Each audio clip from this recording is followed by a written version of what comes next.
I don't think I've ever looked at a Formula 1 podium before and gone, how the hell did you three get there? Crazy. Fantastic. So the first part of improving the show is to bolt that piece of crap, that disgusting, horrific halo on the cars. I have hit over 150 subscribers now, and that is 50 more than I expected by January, February next year. I think we can all agree that McLaren had to do something. They absolutely had to. Even if they couldn't get the best engine, they couldn't stick with Honda. Yes, they're going from the worst engine to the second worst engine, but there was no way they could stay for another year or even another 3 years. Could you imagine that? We've just smashed through the 700 subscriber mark, guys, and even some people saying that the curbs actually count as part of the racetrack. Those people need to be looking into their FIA rulebook, because the rules and guidelines quite clearly state that the racetrack is defined as that black and grey bit between the two white lines. It really is that simple. Max Verstappen up the inside of Kimi Raikkonen. He is so far over the white line. Over the line? You're so far past the line that you can't even see the line. The line is a dot to you. As far over as he can be without being on the grass. That is a blatant corner cut. It's an abuse of track limits. We have just ticked over to 1,602 subscribers. Around 20 minutes after that announcement, I decided to sit in front of a microphone and throw down a rant that was very hot-headed and, to be fair, pretty ill-informed, if I'm being completely honest. See if Jonty's around for the stream. Well, I'm here. He's here. Can we hear Jonty, guys? Sorry, mate. It took me ages to find out after that. I've been doing it all afternoon. A video I'm calling The Curious Case of Nico Hülkenberg. Yet, he divides fan opinion more than any driver in Formula 1 history, certainly since I started watching in 1992. He has a big, loyal fan base that absolutely love him, but there is also a side to the Formula 1 fan base that absolutely hate him. But why is there so much hate for Lewis Hamilton? 10k. I genuinely cannot believe it. I'm going to kick it off with that, though, and say a massive thank you to everybody. That's all I can say, and you'll get it tons in this stream. So in this video, I'm going to be taking a look at what I think are the two sides of Sebastian Vettel, and of course, as ever, offering my opinion on the four-time world champion. He is very much seen as the bad boy of the sport, and given some of the incidents he's been involved in during his time in Formula 1, you can kind of understand why. Welcome to the F1 Word 50k special, and it kind of fell completely by accident on Halloween, so I thought, why not make it Halloweeny? The news that came from the team on Wednesday was that with immediate effect, Paddy Lowe, quote, has taken a leave of absence from the business for personal reasons. Red Bull have once again said that they have no plans to replace him before the end of the season. Pierre Gasly has been demoted to Toro Rosso, with Alexander Albon taking his place at Red Bull from the Belgian Grand Prix onwards. And then we'll arrive for the season opening Australian Grand Prix, and Mercedes will lock out the front row, bog off and get a 1-2 finish, and everyone will bitch about how crap Formula 1 is and how Mercedes are ruining the sport. When's Lewis Hamilton going to retire? Bottas 2.0, always porridge, always beard. Let's all switch off till 2021. This sport's dead, and blah, blah, blah, blah, blah.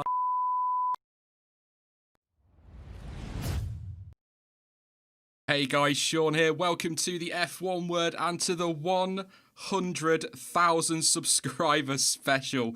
Unbelievable. Cannot believe. Well, that's unbelievable. That's what it means. Absolutely stunned that this has happened. I just, wow. I had all this planned, and I was going to go, do you know, I'm going to say something really, really clever, and I can't. You guys are awesome. So thank you so much for all your support over the last 3 years. I hope you enjoyed the trip down memory lane there. Got a feeling Jonty's going to kill me later for that one. But yeah, thank you so much. It's been mad this last 3 years, everything beyond my wildest dreams, and I'm not going to go on about it now because throughout this video, this stream, I'm just going to say the same thing over and over again, which is a massive thank you. There's some names scrolling along the bottom of the screen for some people who have helped me over the last 3 years, and for people that have appeared on the stream. I couldn't get everybody on, which, yeah, I maxed out my character limit, so unfortunately I've had to go with a just in case I've forgotten anyone message. But thank you so much to everyone for your support. Everybody from Jamie183 there, from Chamber, from Jess McFadden, whoever, it doesn't matter. Thank you for everything, even if it was just an ear for me to moan at. And believe me, I do a lot of moaning. You should know that. You've been here long enough. But anyway, what have we got tonight? So, loads of waffle, as you might expect from an F1 Word stream. We're also going to be doing an F1 2020 giveaway, at least one. I think just one, but if you all eat your vegetables and behave, we might do a second one, we'll see. We've got a a stream guest thank you video that I want to play, which will be nice and cheesy. Also, a compilation of some of the funnier moments, mostly from Christmas, and we'll be taking absolutely tons of your questions. So thank you to everybody who submitted questions over on Twitter and in the YouTube community section. Of course, we'll be taking yours in chat as well. So very much looking forward to this. Don't expect too much structure. It's not going to be like a race reaction as structure. Wow, I'm naive. But yeah, it's not like one of those streams. It's a bit more of a nice, chilled, Saturday night, relaxing kind of stream. But we're going to start by saying a very good evening. I'm hoping he still wants to be on. He might want to absolutely slaughter me for putting him right in there. But are you here, Jonty? Well, I'm here. There you go. How you doing, mate? 100k. Unbelievable. Oh, it's insane. It's absolutely insane. I mean, what was your original goal? To have, what was it, 100 subs and 1,000 views in the first year, and you did it in the first month. Yeah, it was. Yeah, I think. Yeah, 100 subs by. No, it was January was my target, wasn't it? 100 subs by January the 1st, 2018, and we went through 8,000, I think. And then it was 10,000, and then it was 20,000 a month and a half later. And I was like, wow, people like listening to me talk crap. What's wrong with them? Something wrong. But yeah, it's been a wild ride. We've had a lot of good times, some rough times as well, of course, and some genuinely heartbreaking times over the last few years. You know, you think about last season in particular, but it's all in all, Jonty, it's been good fun, hasn't it? Right from that first no, sorry mate, after you stream. It's been a wild ride, and it's been a privilege to be part of it. It really has. There's no other word I can use. It's been awesome having you along for the ride as well, mate. It's also been fantastic having Stuart along for the ride, aka Chainbear, no longer F1, just Chainbear. Good evening, mate. How you doing? Hello, congratulations. Thank you. That's coming from my phone. I don't have a real one. I mean, that's fantastic. I mean, let's just end this. That's it, everybody. Thank you for watching. We can't top that. Fantastic. Wow. I don't even know where you were. What you're at when I started waffling along next to you in some of these. 30k. Yeah. There you go. Over It's 3 all you. times. Yeah. Sure. Yeah. I'll take that. Oh, what a joy it's been to be part of this. It's been good fun. I think back to our testing streams. They're the ones I always think of. Oh, well, all the streams where you were awesome, but obviously the testing ones, just sat talking nonsense for 8 hours at a time. Oh, they were good fun. Knackering, but good fun. I'm honestly amazed we can talk for that long, for that many days on a trot, and still make some vague amount of sense. And I'm sure we'll do it all again next year. Oh, I hope so. And I can't remember. I wanted to put them in the bar at the bottom, but I can't remember what we called the two marshals with the leaf blowers in testing. I think one was Steve, and I can't remember the other one was. Honestly, I'd block a lot of that out of my memory. I'm kind of convinced they dropped 2 days of testing this year just to shut us up. Probably, just to give us a break. Also, yeah, it's Dan. You all right, mate? Yo. No, thanks for having me, dude. Congratulations. I've been here pretty much since the halfway point. I think it was obviously the good half. You know, before then it was average. And you took a chance on me before I even had the slash in my name. So, thanks for bringing me along with you boys. It's been a hell of a lot of fun, and you well and truly deserve the 100k, dude. No, thank you. I think you were just before the Halloween special, which was 50k. So you weren't far behind that. So yeah, about halfway. Yeah. Wow, I think there's a clip I'm going to play shortly, a video for all three of you to say thank you because I'm a cheesy swine. And there's a moment in that where you sound absolutely terrified, and it's like my favourite thing to edit this week was just Dan being like, "Hi." No, oh, dear. But yeah, we've got loads of questions to get through. So we're going to start with a question before I do anything else. I'm going to get some pictures up, though, to start with. A couple more videos to show as well, of course. We'll start with a few images. Obviously, a picture of the staff. Got to be done. Has to be done. I didn't open the questions, which was really, really smart. I thought I was all planned for this, and I'd saved them and everything. I just picked about 40 at random. I don't think we'll get through 40, but we'll give it a go. Matt Shepherd and Yogi... No, it wasn't. I'm lying to you. It was Matt Shepherd and unidentifiable Smurf asking about our dream driver lineups out of the current crop of drivers, and if we want to throw some F2 or FE drivers in there, we can do. So Dan will be throwing in like 6 FE drivers, but you can only have 2, is what I'm going to go with. And I obviously am tempted to say Stoff has got to be in there somewhere, but I've got to be realistic. He's a good boy, but you know, maybe not. In your dream F1 team, sorry, Stoff, I've just broken my own heart there. I think for me, if you're picking on talent, Lewis Hamilton's got to be in there somewhere. I'm not going to come to each of you and say your name, by the way, in this stream, so whoever speaks up first gets to speak. Organised chaos. But I think Lewis Hamilton's got to be in most people's team. Yeah. What was the question? Your dream driver lineup out of everyone on the grid. Well, anyone who doesn't pick Hamilton's insane, let's be honest. Yeah, I think so. Is there anybody you throw in like from F2, or would you go with a second driver from current F1?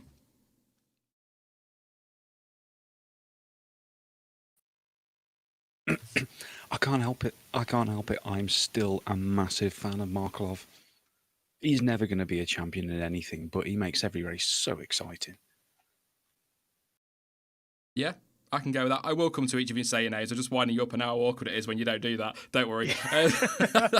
I'll just do one of those moves tonight. Stuart, your dream F1 lineup, you can use any drivers from the current grid, or you can go down to F2 or over to FE. It's tricky, isn't it? Because everyone's gonna. I think everyone, you know, you've got to say Hamilton. This is kind of why I like the fantasy Formula One style thing, where you've got a limited budget. So if you pick Hamilton, you also have to pick like Latifi or something with your remaining pennies.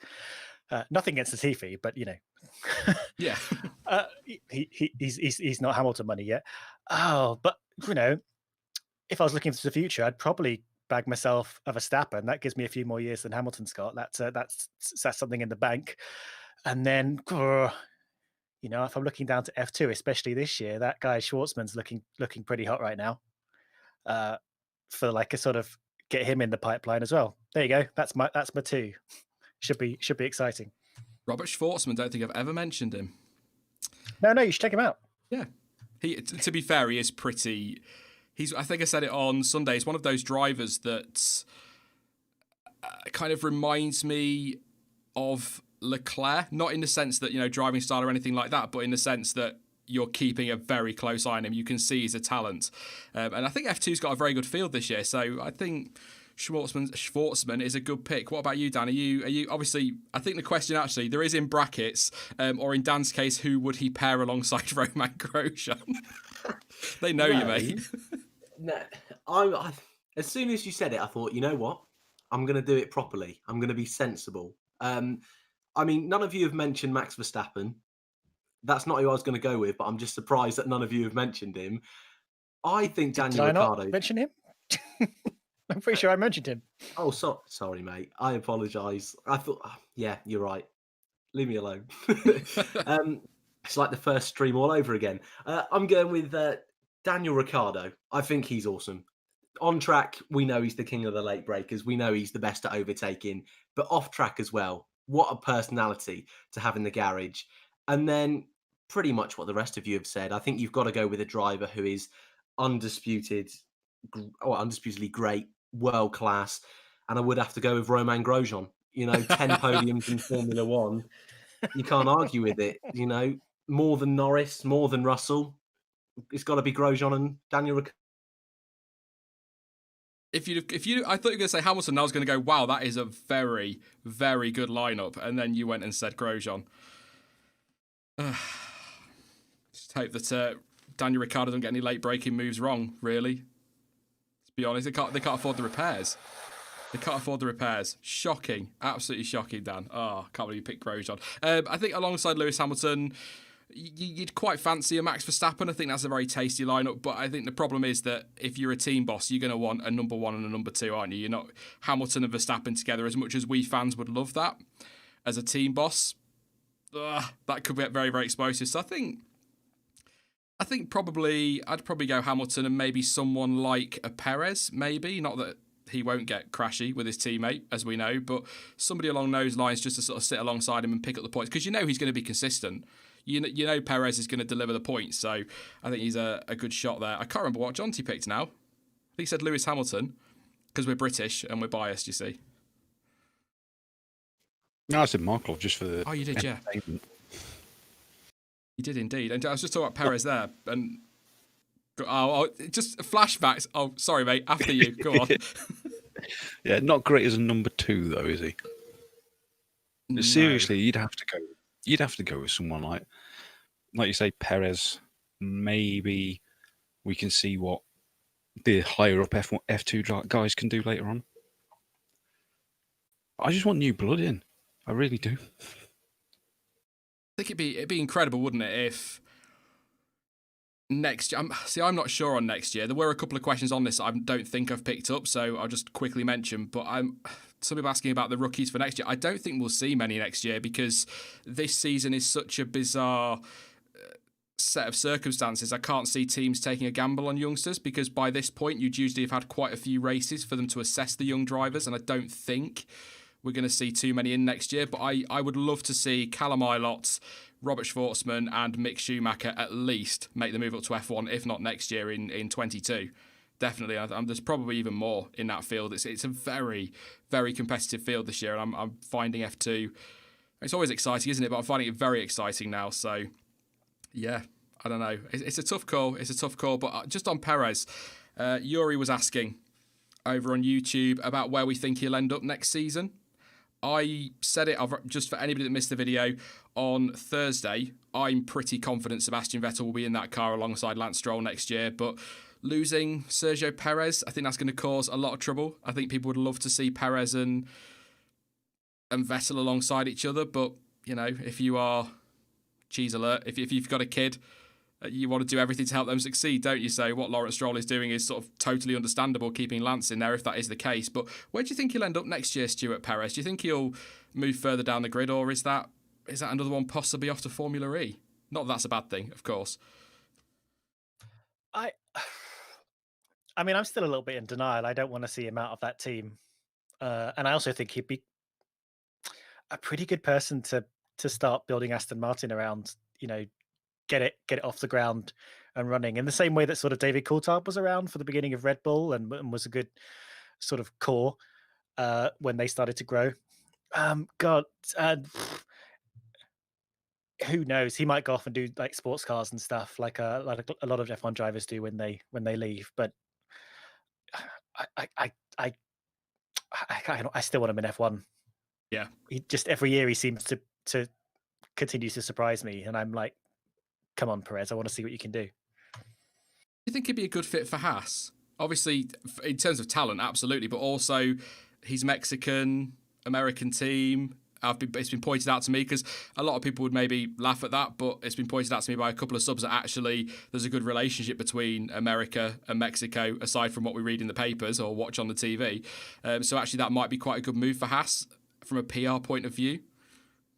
Money as well. Yeah, that's true. And Haas, they've had a bad couple of years, but, you know, they also had quite a few years as a solid midfield team, not too dissimilar from where Racing Point, Force India were around the same kind of time. So that, you know, with a bit of money and a bit of getting their ducks in a line, Haas is a good prospect for a lot of drivers. They're just having not the best couple of years. And it could be because maybe they do need to shake up their driver line. So that's a very good point. That's something that might freshen up the paddock.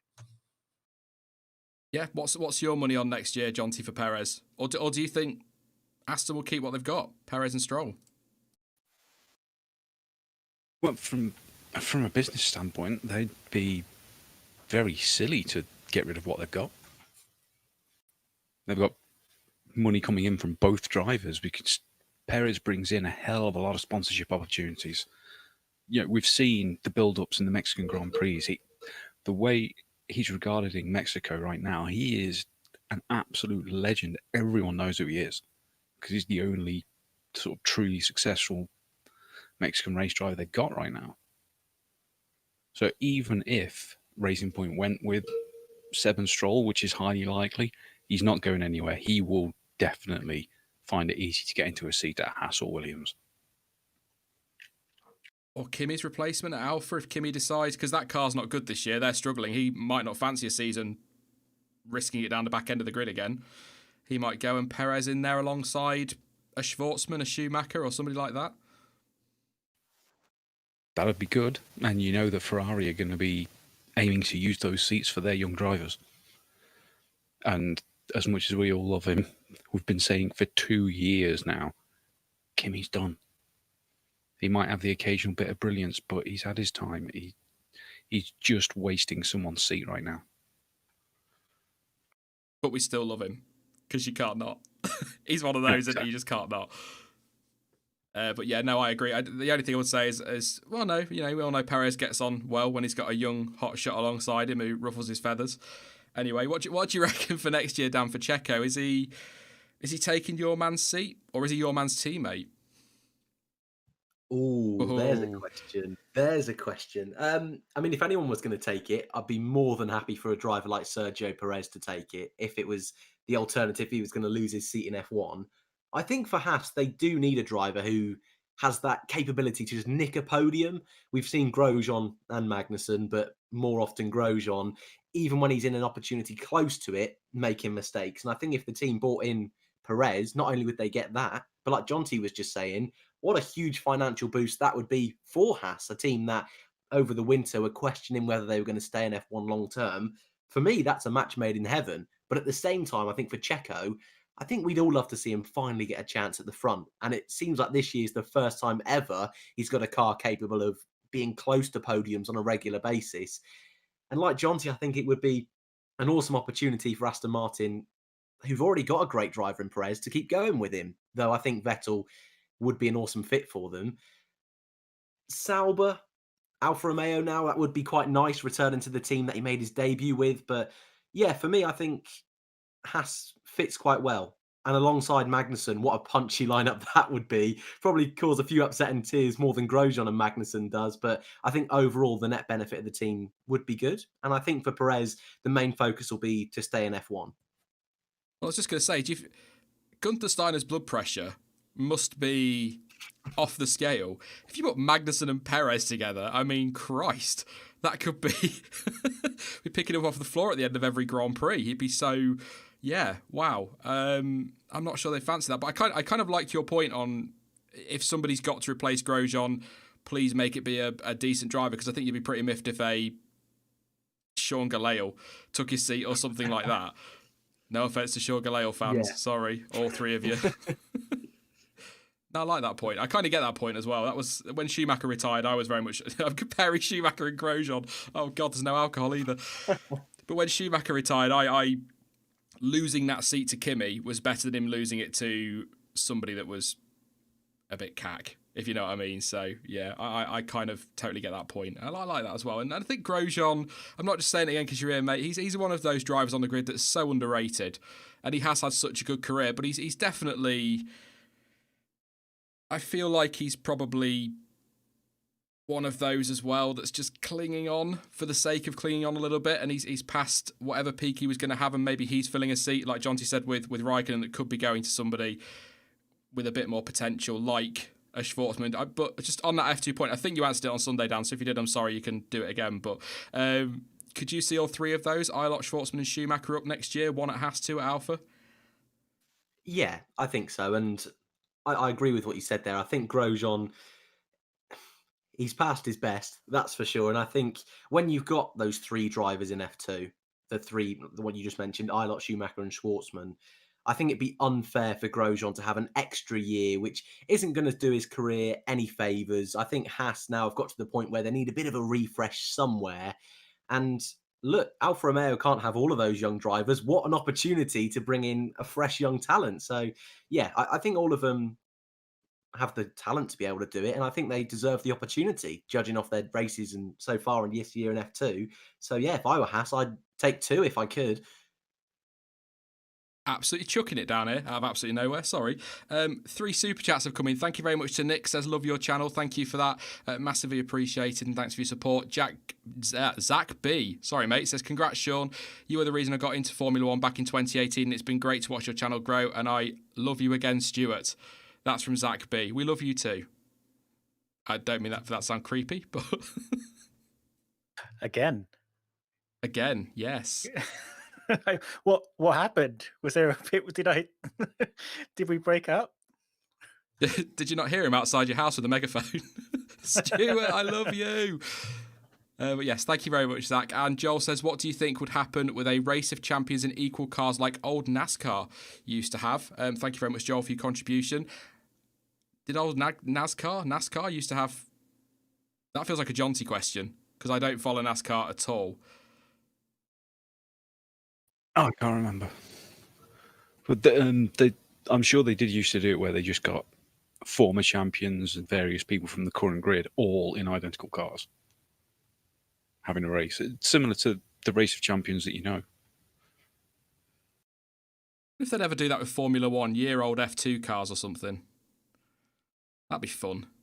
On a random weekend in January. Yeah, it'd be great, but the problem is that F1 being F1, you know it would never happen on the insurance grounds. Yeah, sponsors as well, and yeah, because they're so boring. That would be so much fun. It's never going to happen. Never going to happen.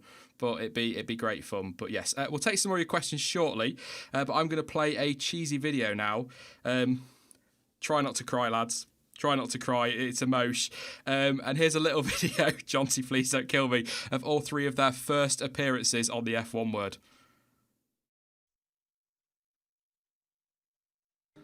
Yeah, and then you look at the costs used just to make the stuff.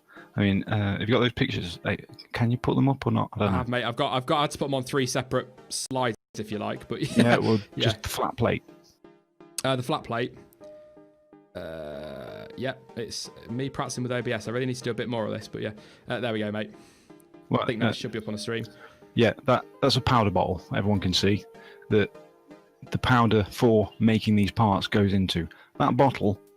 Took me about, well, no, sorry, there we go. That's the plate. Yeah, if you move to the bottle. Yeah, there will be a delay. I have moved to there. There will be a delay for you, so I think it's about 6 seconds.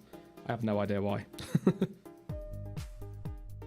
Yeah, well, the bottle, all it does is hold the powder in a vacuum sealed state to be put into the machine. That's $125. What's your opinion on refueling? Because for me, I don't think it has a place in the modern day F1. I don't think it fits right now. No.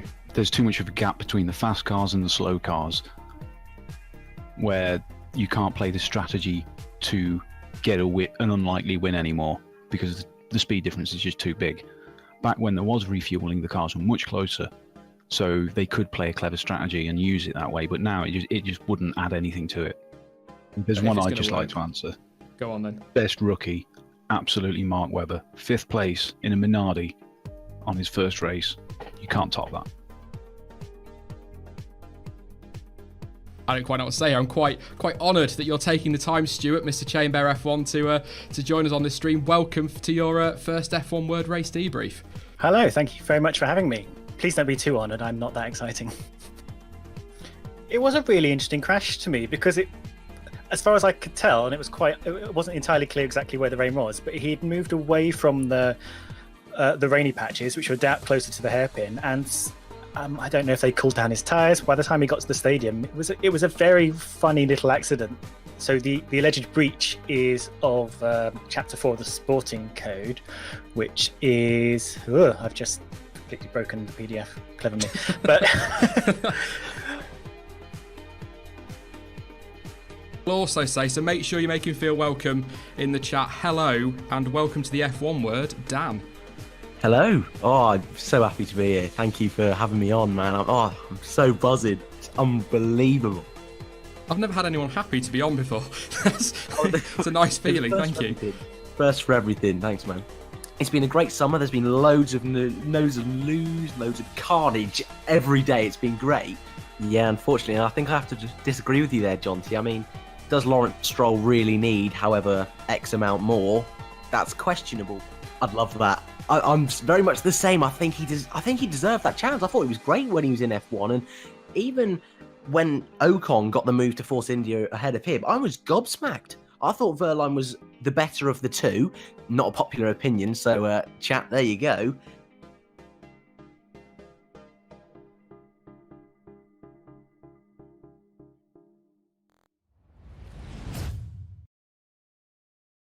I think it's the awkwardness of that first stream, Jonty. I absolutely love so much. Like, just even with the slides, like, nope, that's a powder bottle. Oh no, that's the plate. Oh, there's a delay. Oh, fantastic memories. But yes, I just thank you, all three of you, for your company over the last 3 years in your stints. It's been absolutely awesome. And I couldn't have wished to do it with 3 better people, to be honest. It's been quite a laugh. And, you know, Stuart breaking the PDF in his first stream. What a first stream as well. Vettel's crash in Germany 2018. That's about as good as they get. Very lucky you gave me something to talk about, frankly. Yeah. Wow. Really don't like hearing my own voice, even though I do it several times a week when it's in a different context. Oh my God. Whew. And Dan, mate, all giddy at the start, all nervous, and then my favourite bit was that there was loads of loos in the summer break. Your words? Different time, man. Different time. Oh, that's going to take me 5 minutes just to calm down. That was horrible to listen back to. But I don't know. Just thank you to all three of you. It's been absolutely mega, and I think the chat like you, so that's all right. You know, the viewers. I always get feedback. Where if Stuart's not on, where's Stuart? If Jonty's not on, where's Jonty? If Dan's not on, oh, thank God for that. But yeah, that's. We love you, really, mate. That's not true, but yeah, it was good fun. Good fun. I've enjoyed it. So yeah, usually a bit more structured, of course, than this one, but. Who cares? It's a bit of fun today. So I'll do a few more questions and then we'll do probably a giveaway. I think we'll get that one done. Although I might try and hang on to you all to the end because I'm that kind of person. Let's have one from Twitter. We had a couple from YouTube. This is from Reese James over on Twitter. What Formula E drivers could make the step up to Formula One? A left of field suggestion for him would be Alexander Sims for a team like Haas. That's not a bad shout, but it's an interesting question and I picked it for that very reason because we see a lot of F1 drivers head over to Formula E, Dan, but we don't see many Formula E drivers wander over to Formula One. So my obvious pick would be Jev or a Buemi, but is there anybody maybe a bit more obscure that you could think of?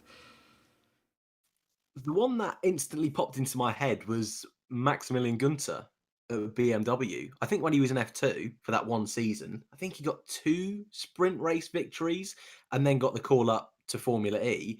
And he's been pretty awesome this year in his first year for BMW. Had a penalty early on that took away his first podium, but I think he could do a good job in F1. I think Da Costa as well is another one that never really got an opportunity.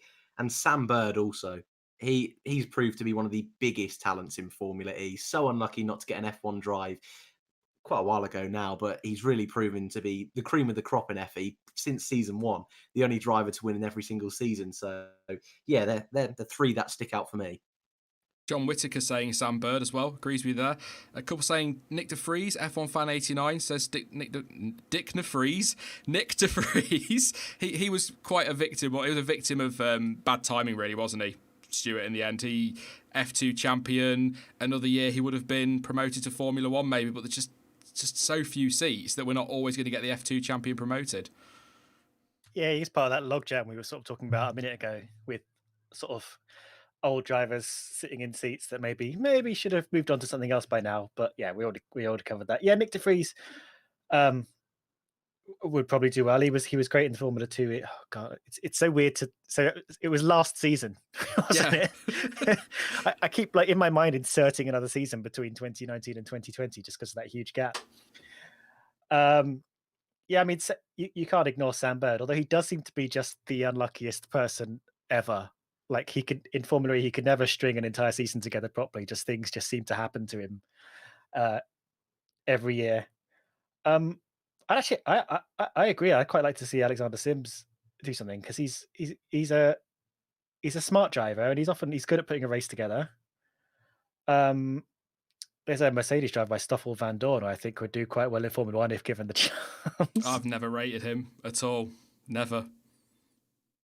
I find the phrasing of the question "step up to Formula One" interesting. Because I mean, I know Formula One is generally regarded as the pinnacle, but Formula E is such a difficult sport because the cars are a lot less well behaved, and you have to do a lot more sort of management as a driver.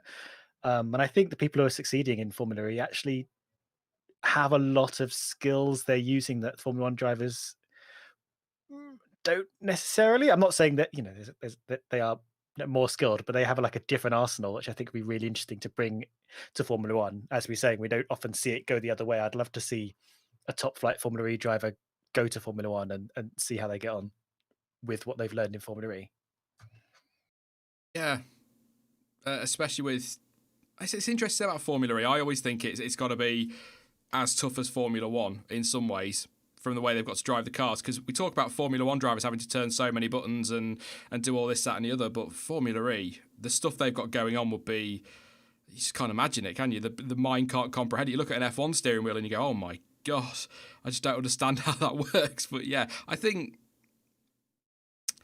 I'm probably quite boring, aren't I, Jonty, going with a Jev or a Buemi, because they've had that time in Formula One already, but I kind of feel like they've both got unfinished business there. Yeah, definitely. Although, I mean, the first pick's got to be Martin Qua. Surely. The man's been amazing. Formula E joke there. Now, there's a few. Sims is absolutely a good choice, but Robin Fries as well. Yeah. He's always shown good pace and good racecraft, apart from a couple of little incidents, but what driver hasn't had a couple of little incidents? I don't think he ever really got the chance that he deserved. I'd agree with that, and I think I like Dan's pick of Maxi Gunter as well, although he doesn't like being called Maxi Gunter apparently. But I think he's got a lot of talent too. But there's some good talent in the field. People laugh at that and maybe snigger at Formula E a bit, but there's some bloody good drivers over there. There's no doubt about that, and maybe not Formula One material, some of them, but they'll go on to have very good careers elsewhere. So yeah, it would be nice to see Pascal Wehrlein back. I'll throw that one in there. I would quite like to see him back, but I think his time's long gone now. Any chance of him returning is probably slim to none for poor Pascal, really. Yeah, well, the beauty of picking someone like Wehrlein or Jev or Stoff is that they'd be coming back with that extra Formula E knowledge you were talking about. So they've already had the Formula One time, and then they're bringing in even more. It would be very interesting to see what that would do for their driving. Ziley wants to know the best rookie season goes to whom? I think statistically, is it Lewis? Statistically, he's up there, isn't he? In 2007, I couldn't tell you off the top of my head. I think he's got to be one of the better. But I think Jacques Villeneuve had a very, very good debut season as well. Title challenger. I know in a top car, but that often gets forgotten. People talk about Hamilton's debut season, but Villeneuve, I'm saying nice things about Jacques Villeneuve. That's the kind of stream we're having today. He had a very good debut season as well. So that's actually quite a tough pick. What do you reckon, Dan, seeing as you were the first to make a noise? On the spot. Yeah, Farina. He won the World Championship. That's pretty good. Cop out. Look, I'm going to say it. Grosjean's first full year. Look, he was close to Raikkonen. Yeah, it's got to be Hamilton, hasn't it? Even that first race alone, passing Alonso on the outside of the first corner, that just by itself, and 1 point off the championship. Yeah, it's got to be Lewis. What do you reckon, Stuart? Would you agree? I mean, even if you're not picking Lewis, he probably is. I don't know if he is statistically, but he probably is. See, I'm sitting here trying to think, well, who else if not Lewis? But and it's hard, isn't it? Because Lewis came in. He was in like a top flight car, but he was up against Fernando Alonso, who just won the last 2 world titles, and you had that direct comparison, and it was something else, wasn't it? I'm trying to think, because my my watching of Formula 1 doesn't go back as far as you and Jonty, so I'm just trying to think of someone in my time that I've seen that's been quite so immediately stunning, and nothing's coming to mind. It's got to be Hamilton, hasn't it? Go on, Jonty. It'll be an obscure name, and we'll all go, oh yeah, forgot about him. Well, clearly, you're not all real Formula One fans because you can't come up with the name Giancarlo Baghetti. Oh yeah, won his first race. Only talking about people from the last 10 years. 19. Oh, let me see if I can guess it. 1964. This is when we realised no one knows. 61. Ah, damn it! I knew it was the 60s. But yeah, won his debut race against a lot of really special drivers. But can you call that a best rookie season? Probably not. Probably best rookie race. Probably. Yeah, it's not including the winner of the very first race. No one has ever done that before or since. Marcus Winkelhock had a pretty good debut race. I won my first race on F1 2020 in my career on like 12% difficulty. So, it can happen. That's the same thing, right? Absolutely. Right. You're definitely up there, Sean. Thank you. There's a few sort of common names you throw out for the rookie season. Hamilton, but in fairness, he did start his year in the best car. That's true. That's fair. Senna, 84. First season in that Tolman, which was garbage. And he's pushing Prost for the win around a wet Monaco, that classic famous race. I mean, that's a special debut year. Incredible race. He would have won that. 100% was winning that race in Monaco, wasn't he, in that car?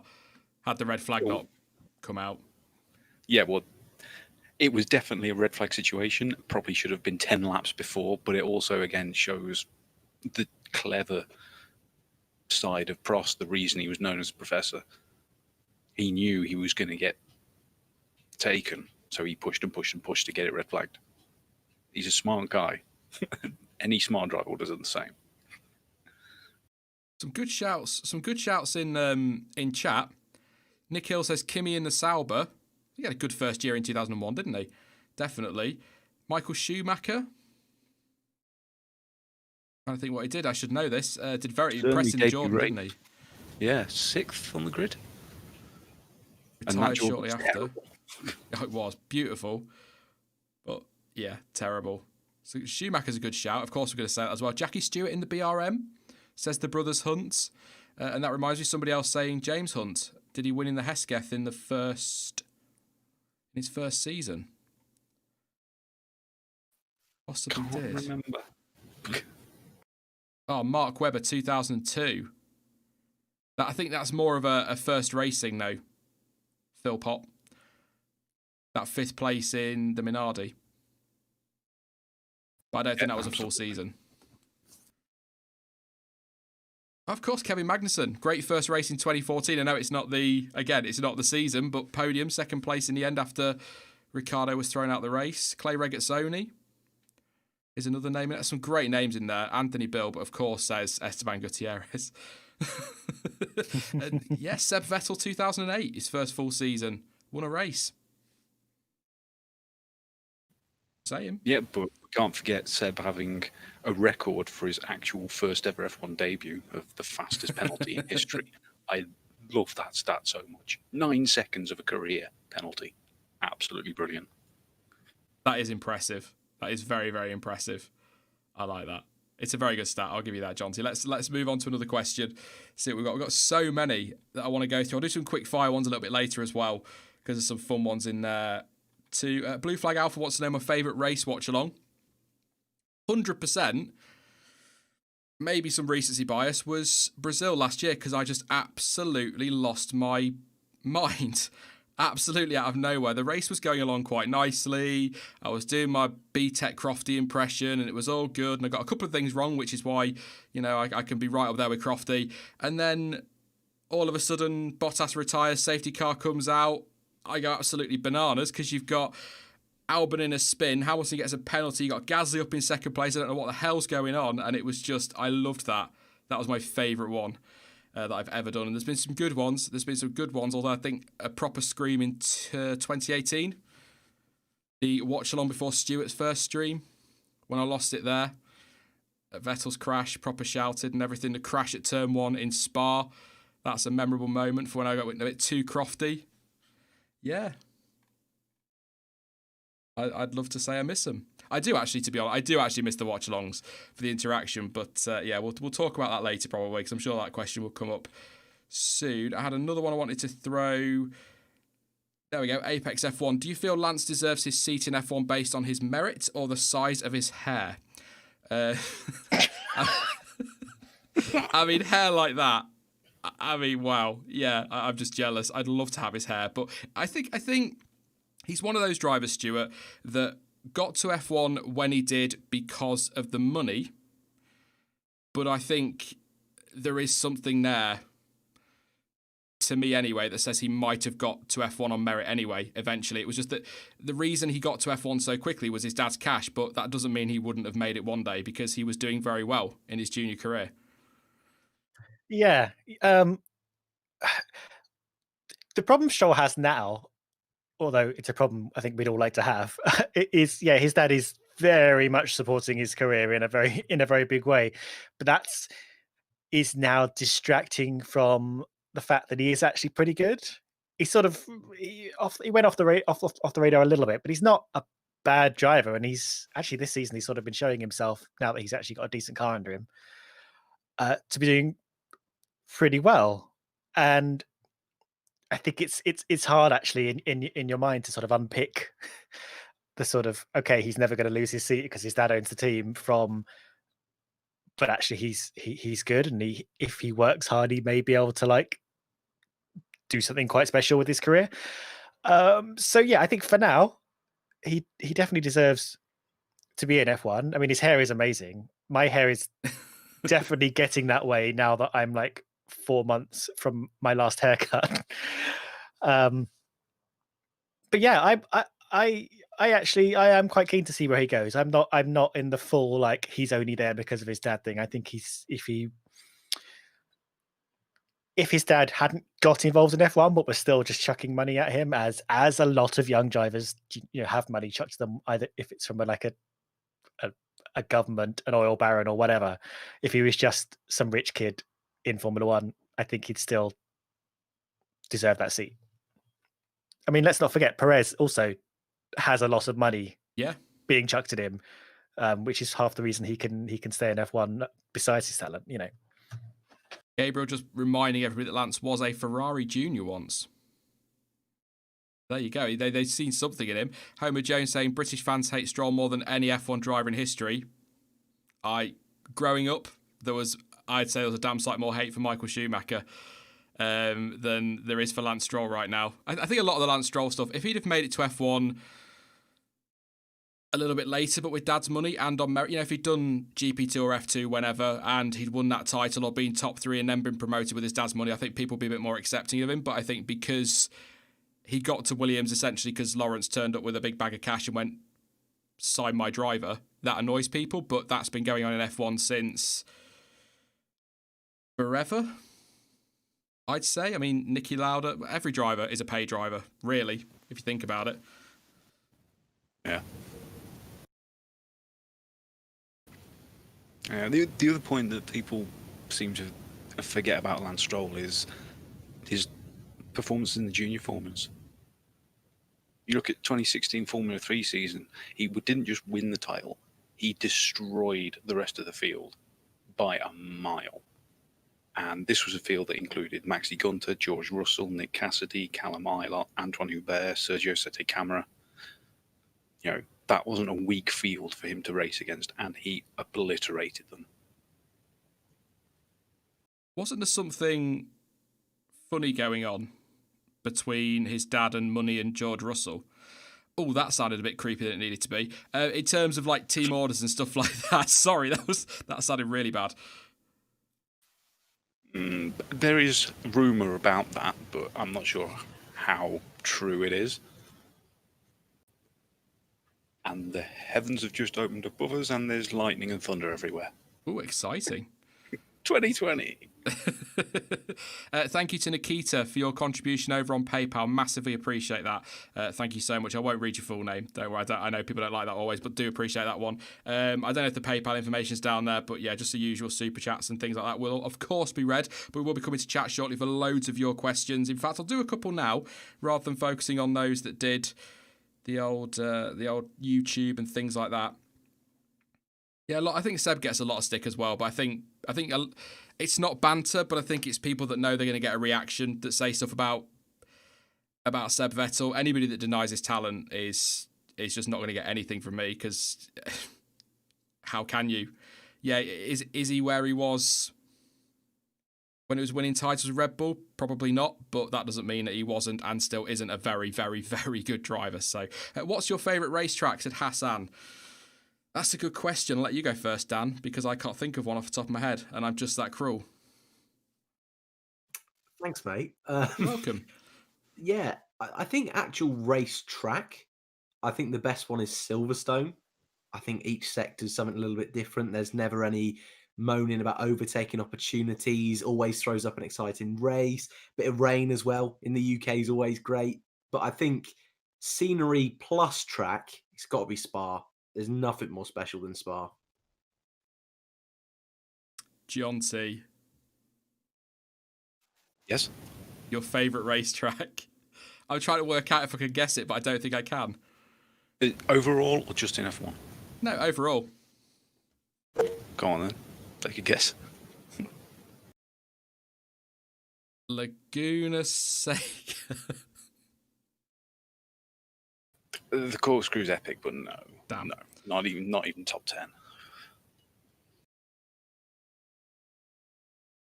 This is more fun. You should have tried to guess everyone's. Oh, don't know. I don't mind doing a slightly longer stream, but my God, we'd be here all night.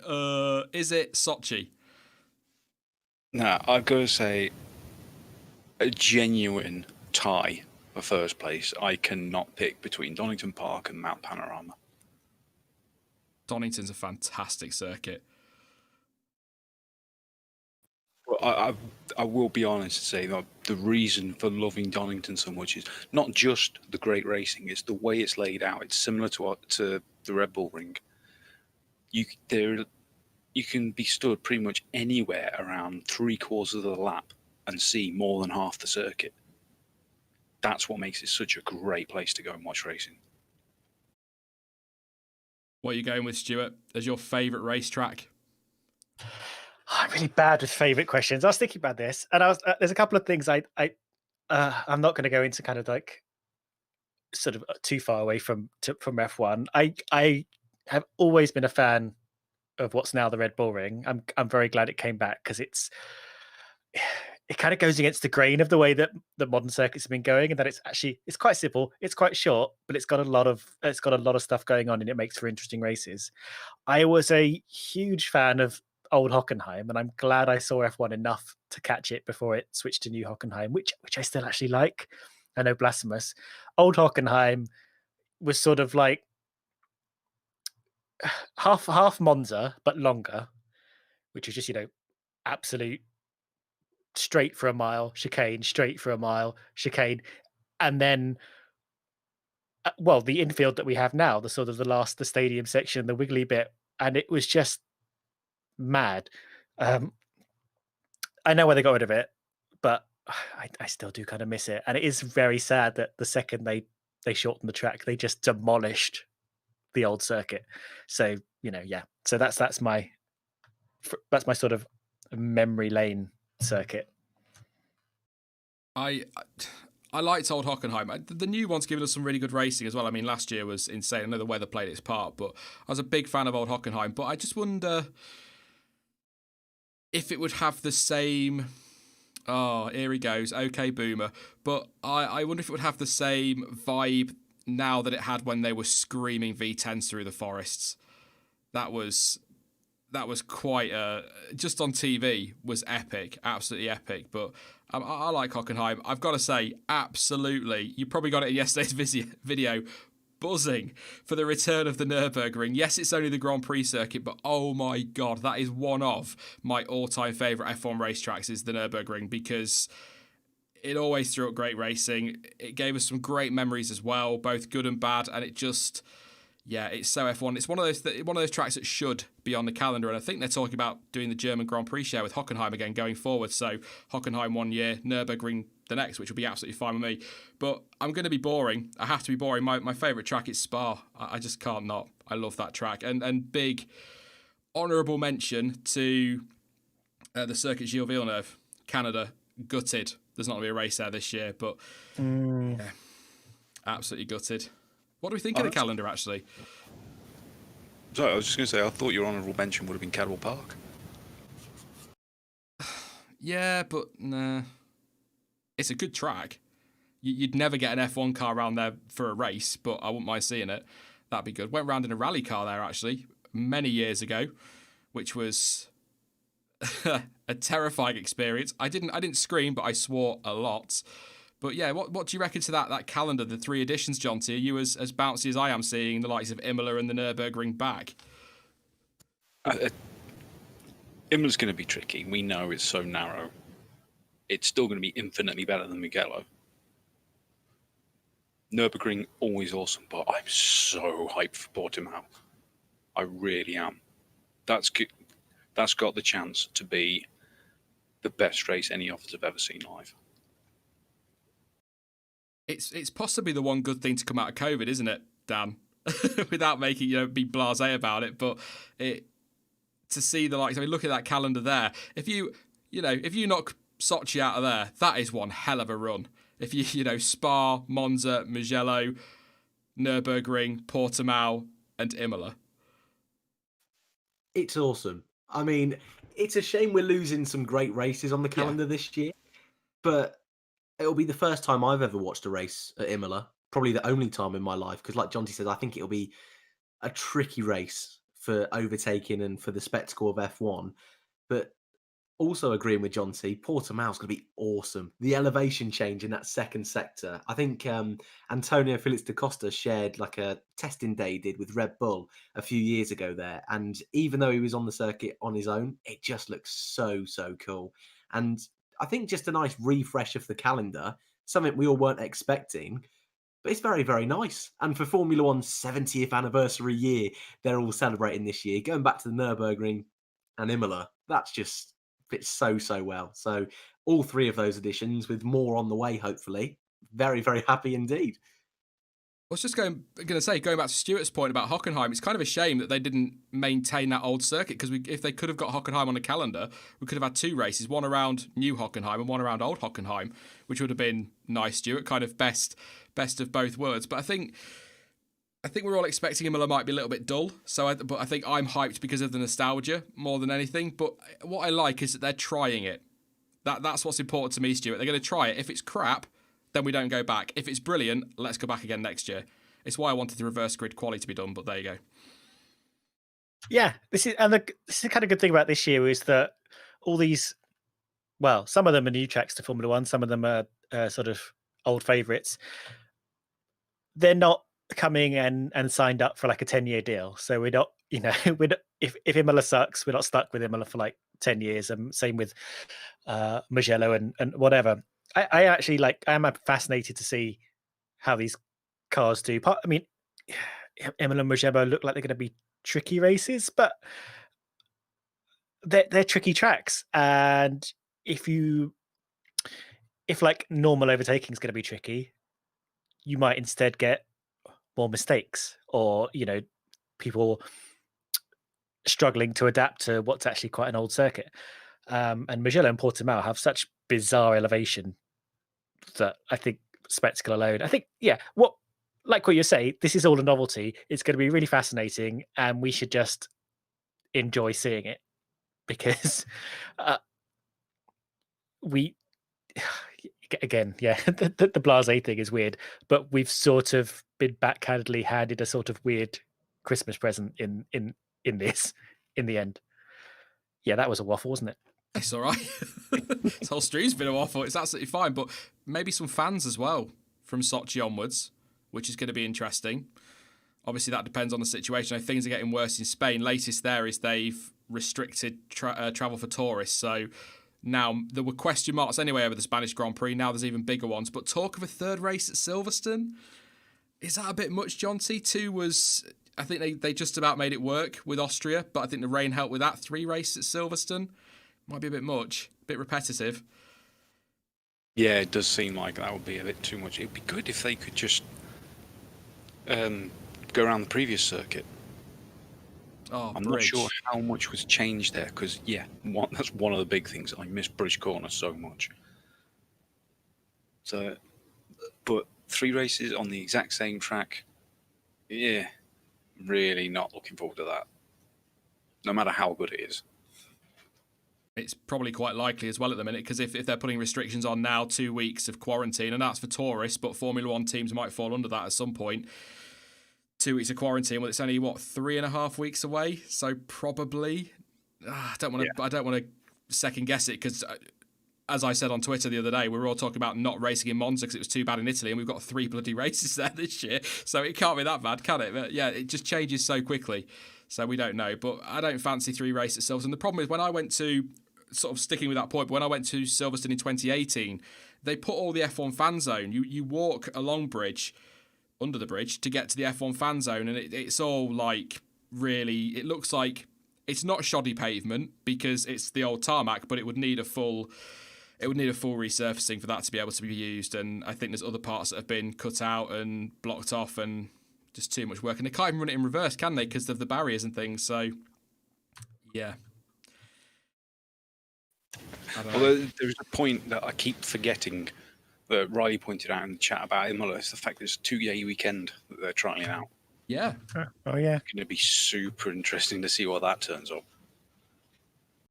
you think that's how F1 should be going forward, Stuart? 2-day weekends? I mean, personally, kind of, yeah. And maybe you can give more of Friday to the junior categories and really, put them front and center. Because I know when we previously talked about this, like scrapping practice, you're like, well, you make the problem is it makes Friday a lot less value. But I do think we are giving them so much track time does subtract quite a bit from the race and a little bit from qualifying, actually. I think get them out there, give them an hour's practice on the. We don't actually know what the Imola 2-day weekend is going to be like, but then we are having like 1 practice session and then qualifying. So maybe they'll give them the full 90 minutes. But either way, they're top tier Grand Prix drivers and teams. They should just be on it. They shouldn't need 4 hours of practice before a competitive session. Why is that just hitting me in the face? Sorry, sorry, Jonty, because it's a second, but it's just dawned on me. They've not been to Imola for so long, and they're going to get maybe 1 practice session on the Saturday. They'll have no data. Oh, that could be brilliant. Go on, Jonty. Are you keeping an eye on Twitter? No. 20 minutes ago, Chris Medland, breaking news from the BBC, travellers returning to England from Spain will have to quarantine for 14 days from Sunday morning. What did we just talk about? Come on, Medland. So that's Spain off then, isn't it? Possibly. Because there's a gap. There's a week off before Belgium, so they won't be able to come home. Am I reading that right? Returning, to England from Spain, so they'd be stuck in Spain and then straight on to Belgium. Yeah, so would they be able to go straight to Belgium and just wait it out there, or will they have those rules in place as well?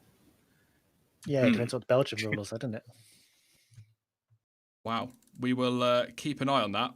I don't think we'll get any more today, other than that maybe, but that's big news for a Saturday. Sorry, that's caught me off guard. You say breaking news, I'm like, oh my God, Stoffel Van Dorn's back, finally. But no, it's, that's worrying. But I think we're probably going to lose that. So I'm going to very quickly do these super chats that are coming, because I really want to make sure I get them all done today, and then we'll do the giveaway. Then I've got a video to play, and then we'll take a few more questions, and then I'm off to Whitby tomorrow, by the way, just to let you know. Very nice. I've never been, but everyone always says it's great. Bit of sea air. It's a long day. You going goth? Do the what? Are you starting a goth phase?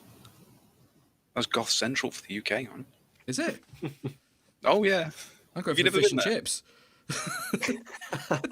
Not since I was a kid. Yeah, avoid a guy called Duncan who, for some reason, calls himself Bodie. That's my tip. I'm all worried. Anyway, I don't know why. Goths are cool. They're pretty decent. So yeah, if you could put any driver past or present into the 6 seats of McLaren, Ferrari and Red Bull, I thought what? In the 2010 season, who are you all picking? That's from Fabi4. So the 6 seats, so McLaren, Ferrari and Red Bull, the 2010 season, who are you picking? Out of the current drivers we'll go with. This is past or present, actually, so knock yourself out, Dan. He's changing his name to Zach or something next week, so that he's bottom of the list. So what have I got to do? Pick 6 drivers to put in the 3 You don't cars. have to pick all 6. You could, if you pick 2 for McLaren, past or present. Jonty do Ferrari and Stuart could do Red Bull. Okay, that And I'll takes some keep scrolling pressure for off. more. What's this about 2010? The 2010 cars. Oh, thanks for this, Fabi4. So the 2010 cars, McLaren, Ferrari, Red Bull. Which 2 drivers? Dan, past or present, are you putting in the McLaren? Jonty, past or present, are you putting in the Ferrari? Stuart, past or present, are you putting in the Red Bull? I will go with. I'll steal one of Jonty, so I'll go with Jim Clark, and I'll go Grosjean as my 2. Thanks, Dan. You're welcome.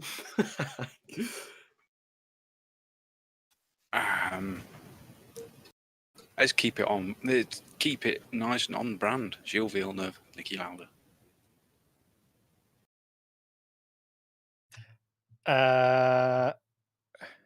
Well, Red Bull need a fiery number 1 driver, so I'm going to stick Senna in that. But they then want a meek subordinate driver. So let's stick Grosjean in there. But he's already driving McLaren. Yeah, you can't. You Do somebody steal else. Oh yeah, Driver. you're right. Sorry, yeah, you're right. Of course, stealing and poaching a driver. I bet I could pay them more money. All right. Let's. Oh, Barrichello. Actually, quite a nice lineup. Senna and Barrichello. Mm-hmm. Oh, very Brazilian. Oh, you can get Brazil some will good love you. sponsors. Yeah, Yeah. there you go. Oh. Given the weather history, you really should have picked Prost. Just wait till I demote Barrichello down to AlphaTauri or Toro Rosso at the time. Oh, let's not get into who your Toro Rosso drives would be. Granny Annie, thank you very much for your contribution. Said, who is your favourite mod? As ever, whoever donates the most. I'm joking, of course. Thank you very much, Annette, for that one. Anthony Bill, grats on 100k. Where will Gutierrez be in 2021? Probably McDonald's, mate. Ray Dominguez, is Lando Ricciardo. I love winding him up about Gutierrez. Is Lando Ricciardo the most charismatic duo we'll ever see?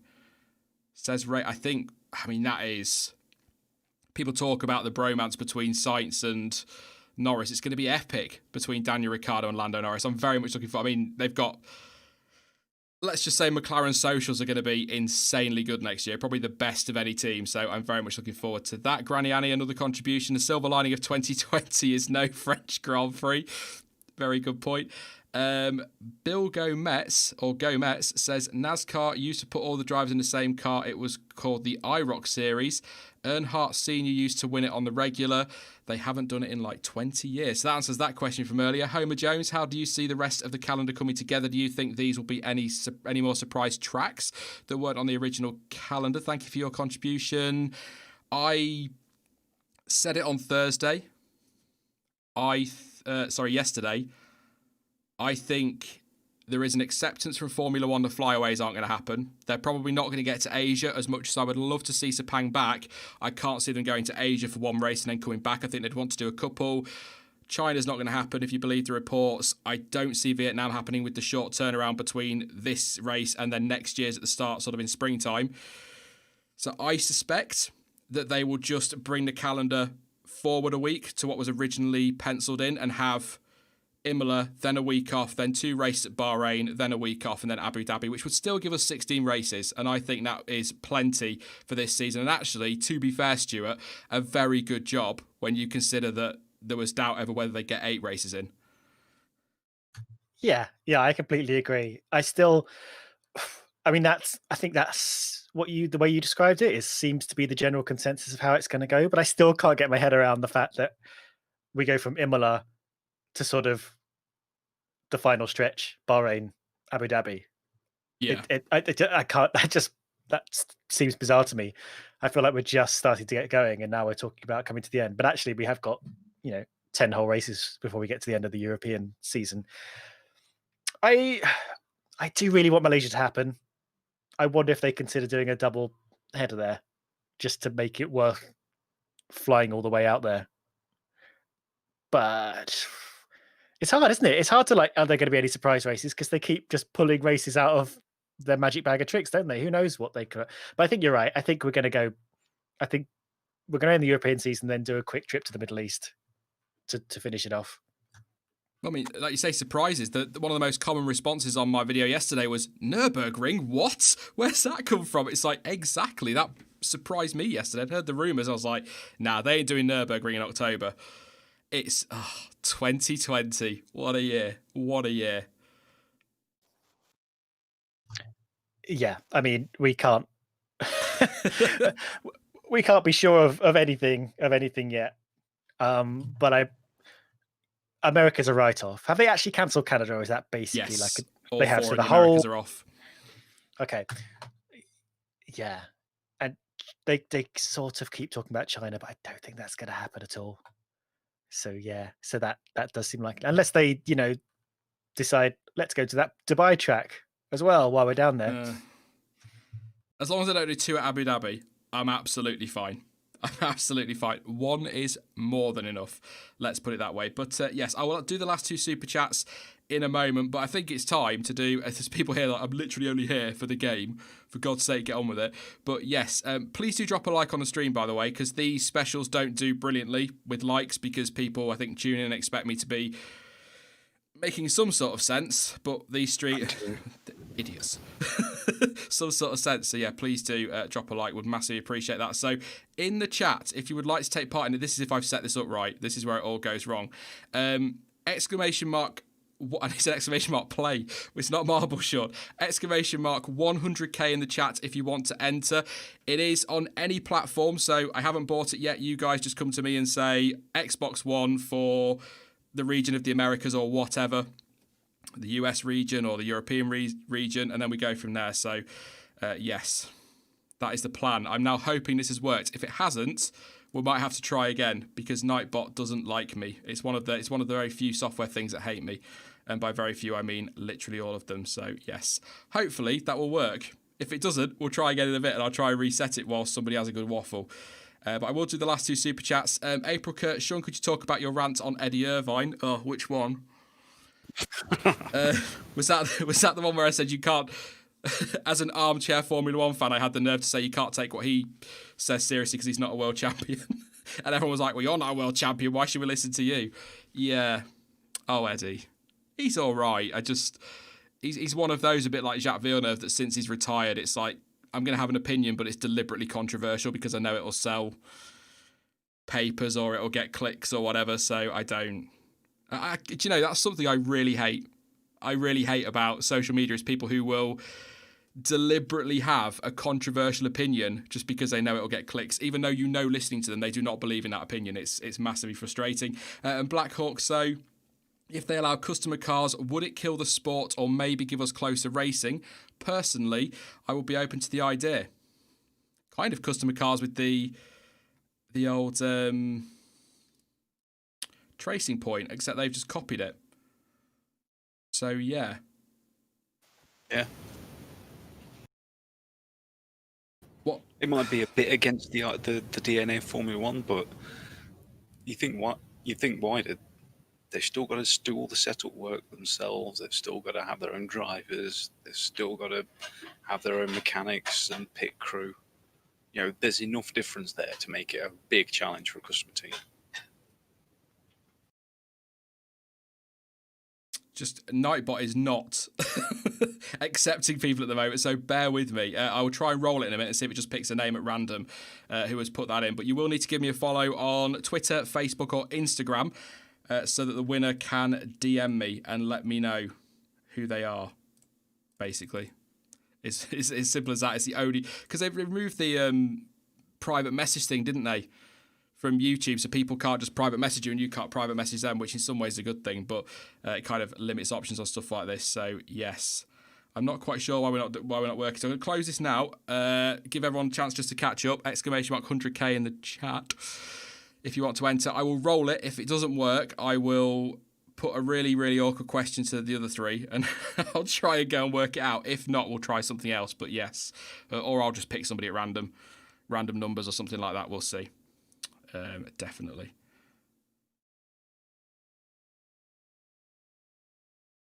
Anyway, yes, I'll do a question super quickly. I'll just watch it to make sure it's still working. Some quick fire ones then. Chris Wood, pineapple on pizza. Dan.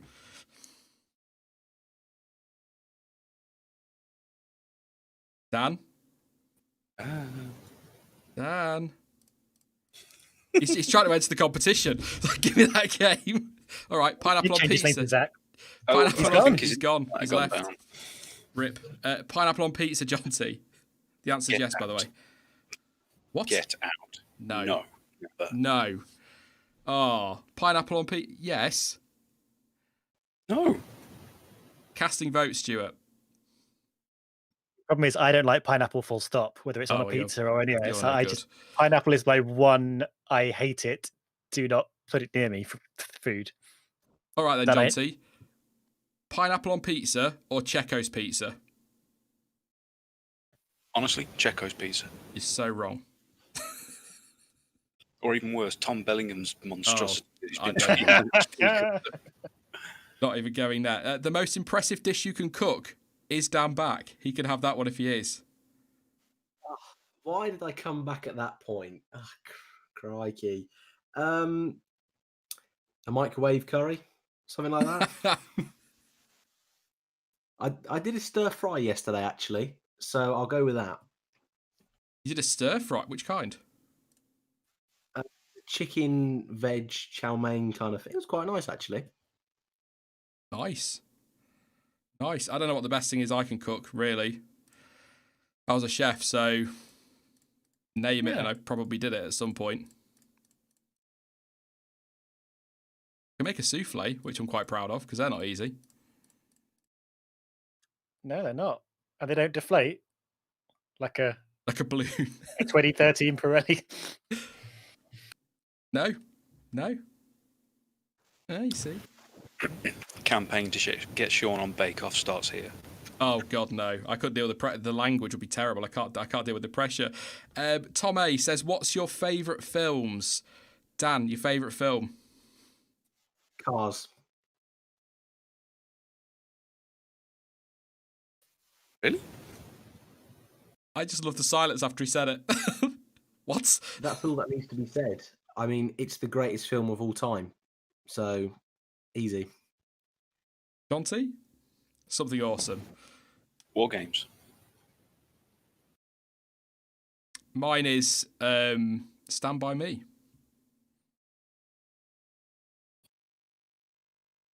Good. Yeah. I don't really have one, but like, because I got a whole mixture there. I'm going to say Little Miss Sunshine. I've always got a soft spot for that film.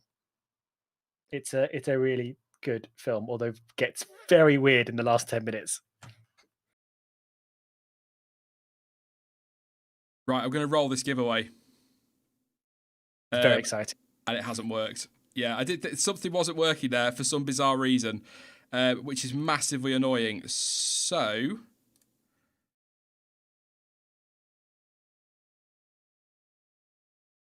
I don't know why that's not working. That is really, really frustrating. I set that up and everything ready and it was working. So just bear with me a second.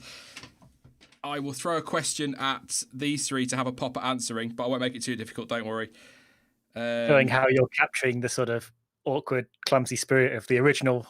Oh yeah, it's fantastic. It was all part. All part of the track. So make your dream F1 calendar using only tracks raced on in this century. That's from Joseph Hudson. So I'll let you guys pick a few races between you and argue for a couple of minutes while I try and sort this out. Well, it's a lot easier now because we've got Portimao and Nürburgring. We haven't raced on Portimao yet, though. Yes, but we will. Be positive. I know it's next door to Spain. I'm drawing a blank on circuits. I'm like, what circuits have we raced on that are not that weren't currently on the 2020 calendar or as they stood? Well, Manicourt. Do you think Manicourt's ready for a modern day F1? Better than Paul Ricard. I saw Dan light up for a minute. I'm sure he's got some bright idea. I love Malaysia. I can't believe you said it earlier. Like, I hope that's on the calendar this year. Though I think every season should start with a double header at Paul Ricard, Jonty. I don't think you should be so harsh. Yeah, but which layout? Maybe we do 2 layouts. Maybe we do what we've got now and then a reverse version, because I mean it's basically all run off anyway. So I'm guessing it doesn't matter which way you go. With Paul Ricard, the amount of different layouts that they've got, we could run 20 races a year for 8 years and never use the same layout. Just Paul Ricard now from now on. I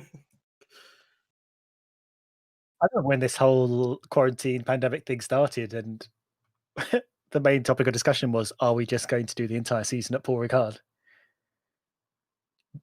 Basically using Jonty's plan. And I'm so glad the exact opposite has happened.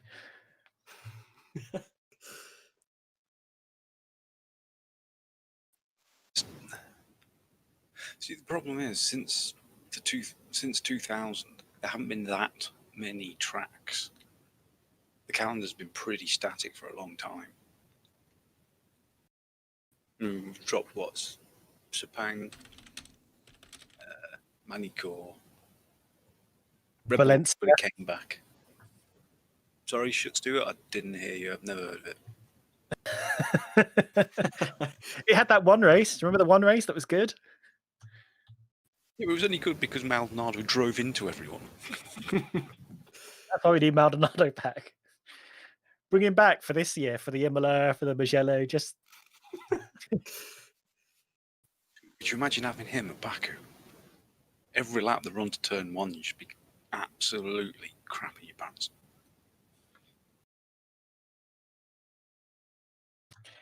where is Maldonado now? I literally, as soon as he disappeared, could not be bothered to keep my eye on him.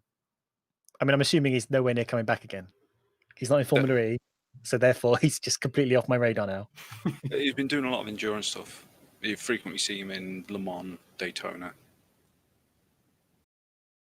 He can't complete a normal Formula One length race. How is he going to do endurance stuff? Crazy as it sounds, he's actually been pretty good. That says Indianapolis. See, because I don't watch American sports, the infield circuit, they've sort of revised, haven't they, slightly from the slightly tricky F1 layout. Yeah, it has been changed a little bit, but it's still quite good. I never had a problem with the Indy circuit. I thought it was great. I think we're working. Oh! So, let's pretend that last few minutes. Well, no, the conversation was interesting. I was listening and disagree with everything you all said, but I won't say it on stream. Istanbul, yes. Sorry. Exclamation mark 100k in chat. It is picking most of you up, to be fair. So that's good. So please do exclamation mark 100k and you'll all get entered. So that's fantastic. I was a bit worried it wasn't working, but you are still starting to come through now. So that's awesome. Awesome. Yes, let's do a couple more questions then. Apologies for that radio silence from me. Because, yeah, so favourite supermarket, Nico is pondering. Good to see. Nico, we met him at Autosport, didn't we, Jonty? Which was nice. Good to see him. Bought some awesome chocolate from Germany for me, which was you know. Oh, Yeah. I never made the connection of who it was. No, wonderful guy. So Yeah. very pleasant. Favourite supermarket? For me, it has to be Aldi because I work there and it's such a wonderful place to work. Yeah. Really, probably Tesco. It's the one I shop at the most. So, yeah. Jonty? Oh, no, it's got to be a toss-up between Lidl and Aldi, just for the middle aisle mysteries. Middle Aisle Mysteries. Coming soon to ITV. Does sound like a great murder mystery show. It's always great fun down there. You go walking down there, there's colouring pencils, slippers, industrial compressor. What? Wheelbarrow wheel. I never understood why we stopped those. We just did. I've got a wheelbarrow wheel. Do you have a wheelbarrow? No. Ah, cool. Wonderful stuff. How long have you and Jonty known each other, and how did you meet? That's from Joel. Met through the old Tinterweb. The story is great. It was 2017, the autumn of 2017. I did a 1,500 channel subscriber update thing, asked people if they wanted to be on the live streams and podcasts, and Jonty was like, yeah, go on then. And then we started talking. The first message, I should have put it in the stream. The first ever message, it was every other word was mate, because we just didn't know how to address each other, and it kind of just went from there. And we met at Autosport finally in January this year, which, by the way, I don't know about you, mate, feels like about 3 years ago, given everything that's happened. Yeah, it's crazy. It does feel so long ago now. It's a hell of a weekend, though. It was a great weekend. Great weekend. Actually, the first Autosport weekend I've been to where I didn't meet Lando Norris, which was weird. That wasn't a brag. It was just something that I'll always remember. Instead, we met Billy Munger, didn't we? Which is quite cool. Got a picture with Dan. Dan was there as well. Lanky Dan. Baldy Sean and Lanky Dan. There was loads of us. Who else did we have there? Jordan was there. Yep. Aldas. Jack. He's a short chap, isn't he, as Aldas? Bless him. Yeah. Mini Jedward. Oh. Swiftly moving on. Right, are we done with the 100Ks? I'm just keeping an eye on the eligible users. There's no point spamming it if you already put it in, because it doesn't register you more than once. So if you have put it in, yes, definitely. There was somebody I was going to shout out, and I can't remember who it was, and I will try and remember later, but they were on my video yesterday, and they'd uploaded their own F1 video about how excited they were for seeing the Nürburgring and Imola on the calendar, and a young lad, and he was just brilliant. I will send you a link, Jonty, if I find a video. Absolutely hilarious. Such a good video. So yeah, I'll try and remember who that was and give him a shout. If not, then I might do it on Twitter later. But yeah, good stuff. Looks like we've got most people in who are going to go with it, and then I'm going to do a big question, which I'm saving up for the end because I like to stir up a bit of controversy. For sure. Where are we? 90 for sure. God. Nearly 7:30. We'll have a few more minutes, get this giveaway done and go from there. So I'm going to end it right there. The giveaway, not the stream. I didn't even have a drum roll ready. What's on your phone, Stuart, sound effect wise? Let's have a quick look.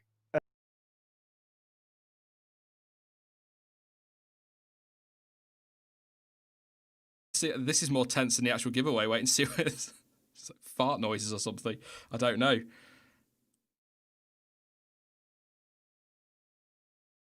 If not, I'll get Dan to tap on his desk.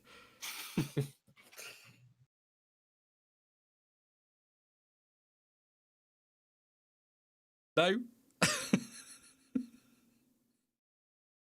Go on then, Dan. Drum roll. All right, this might be difficult holding push to talk, but Oh, God. So was it your that door, is so mate? weird. Oh, yeah, That's so I forgot to weird push- doing it one-handed. Got to push the talk button.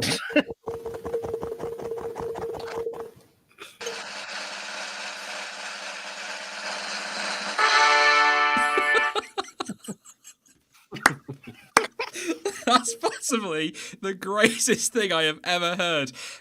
Tom DeVoyle _ UK has won that copy. Are you actually in the UK? Because that will make things a hell of a lot easier. That sound effect. Oh dear. It was a little fanfare at the end. Thank you so much for entering, everybody. And thank you to Tom as well. If you are on Twitter, I will make sure my DMs are open so you can drop me a message and let me know. And of course, then I can get the code ordered and get it sent to you as quickly as possible. There we go. That should work now. Hooray! Hooray! Thank you for that sound effect, by the way, Stuart. That was... Well, when I remember to hold down the push to talk button, it definitely made a difference. Yeah, that was my concern. Max Claydon there, open DMs, lucky emoji. That was my concern, because now I'm going to have to spend the entire night and probably the rest of the weekend pretending I've not got messages. It was, yeah. Anyway, I'll tell you what I'm going to do, because I need to have a quick drink because I'm getting really, really hot. If you're on Insta, mate, I think my DMs are open, so feel free to mess me with there. But a very quick compilation of some of the more funny moments, or more light-hearted moments on the F1 word, mostly, as you'll see, from Christmas. And yes, it does include those outtakes. Kimmy's haikus, number 4. Helmets are special.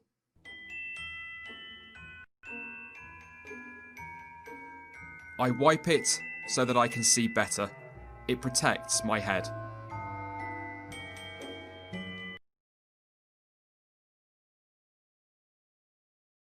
We've all got one, don't deny it. Honestly, I think we'll both be quite short on what we say about Lewis Hamilton through fear that we're going to get, typical British bias. We'll probably say too much about Max Verstappen through fear that we're going to get accused of hate, and then Charles Leclerc will just basically lick his backside for 10 minutes and then go, we need to do that again, that was too long. Hulkenberg, quickly! Hulkenberg. Oh my god, there's more normally. It is a very trick crack. I don't even know why he's in there. Jolyon Palmer. Let's talk about that. Have you been alert on the street circuit lately? I haven't, but then I don't need to be. He always should be alert on a street circuit. I'm gonna put him on the nice list for giving Sainz opportunity in that top team. That's true, but he was still crap. Yes, but he also got a good place in Singapore. Okay, I'll tell you what. Let's not argue about this one. Let's just put him in the middle. France toss. Once we had done a stap, and I'll hold my hands up, perhaps a rare bit of British bias here from me, but it is great in my opinion to see 3 bits. He does arrive in Japan off the back of 2 very stellar drives, and the Dutchman has gone well. I think you're right. Probably around that Singapore, Russia time, probably. Yeah, they could have had it wrapped up, but... Oh, shit! Daniel! Swearing. Kimmy's haikus number 9. Minding opinions.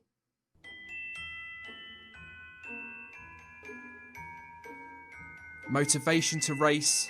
Nobody knows what I think, apart from myself. However, as the king exits, a new mascot must rise. A combination of the ridicule levelled at him, almost on a par with that levelled at Ericsson, and his father's checks clearing on time, has led to Lance Stroll taking the throne. If it comes, it comes. If it doesn't, it doesn't I love him. If they'd have picked up some points earlier on in the year, yeah, probably they could have done it then. But they did wrap it up in the end in Brazil with a race to spare, so yeah. No. Oh my god! Oh, I can't do it. Why do I keep trying to say more? The thing with Sebastian Vettel is Vettel. I just wish it had come sooner. We saw images just minutes afterwards and during the podium cemetery. Podium cemetery. That's a morbid one, isn't it? Christmas outtakes. And I'm going to start with, if I can read my own handwriting, this was genuinely not rigged, Romain Grosjean. Would you believe it? Wow. This we don't need to spend too long on this one, do? This is the beautiful list. You know, not only is he the best driver on the grid, he's got a sexy beard, he's handsome. I mean, this guy knows. He even puts on a show with his crashes, mate. There's no debate. I'm getting it this time. You're supposed to be the composed one, Jonty. This is not good enough. It is reported that Brendan Hartley could get the axe as soon as the Canadian Grand Prix with Bob at Kubica. Brilliant job from the team. Once again, thoroughly deserved. Really impressed with Mercedes once again this year, which shouldn't come as a surprise anymore. Yes! Sorry. Yes. We got it. It's done. See you later, mate. I'm That's off. it. Everyone can go home. We're done. Finished for the day. Everyone pack up. Done. Fantastic. Ceremony, not cemetery. Yes. The Canadian added they already sold their soul to the billions of Lawrence. Oh, no. It's not even a hard line to say. They already sold their soul to the billions of Lawrence Stroll. Word.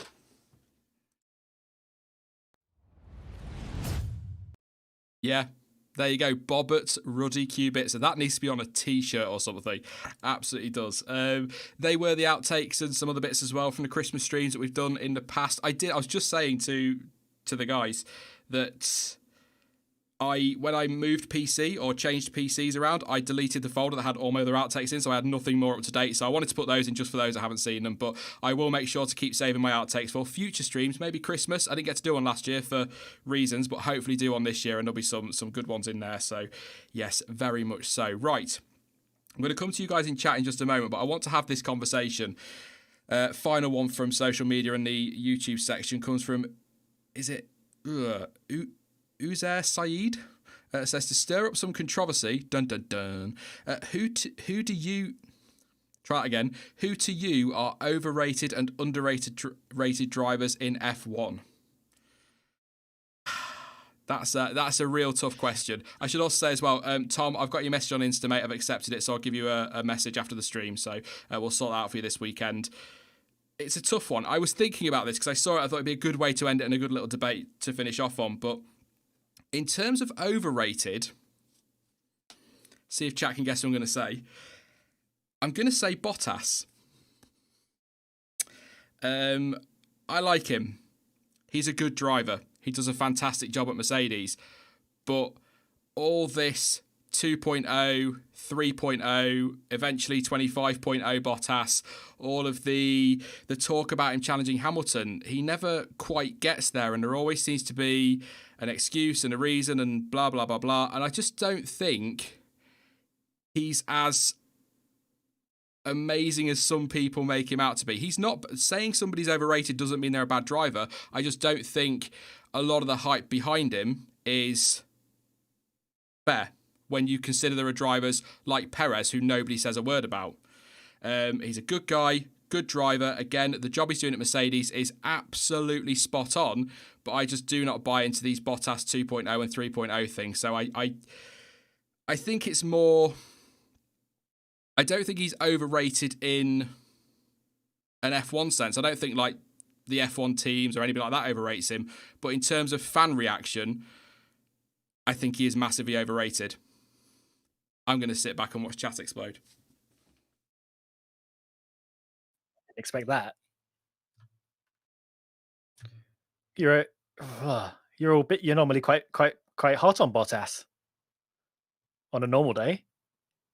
Oh no, I do. I think he's a very good driver. There's no denying that. The job he did at Williams was exceptional. I mean, I know Massa was on his way out, but the way he went up against him was incredible, and he's doing a fantastic job at Mercedes, and his drive in Austria this year was superb. But so was his drive in Australia last year, and he was 87 points behind Hamilton at the end of the year. And it's like I say, it's not necessarily that he's overrated in the F1 circles, but the way fans talk about him is like he's some kind of...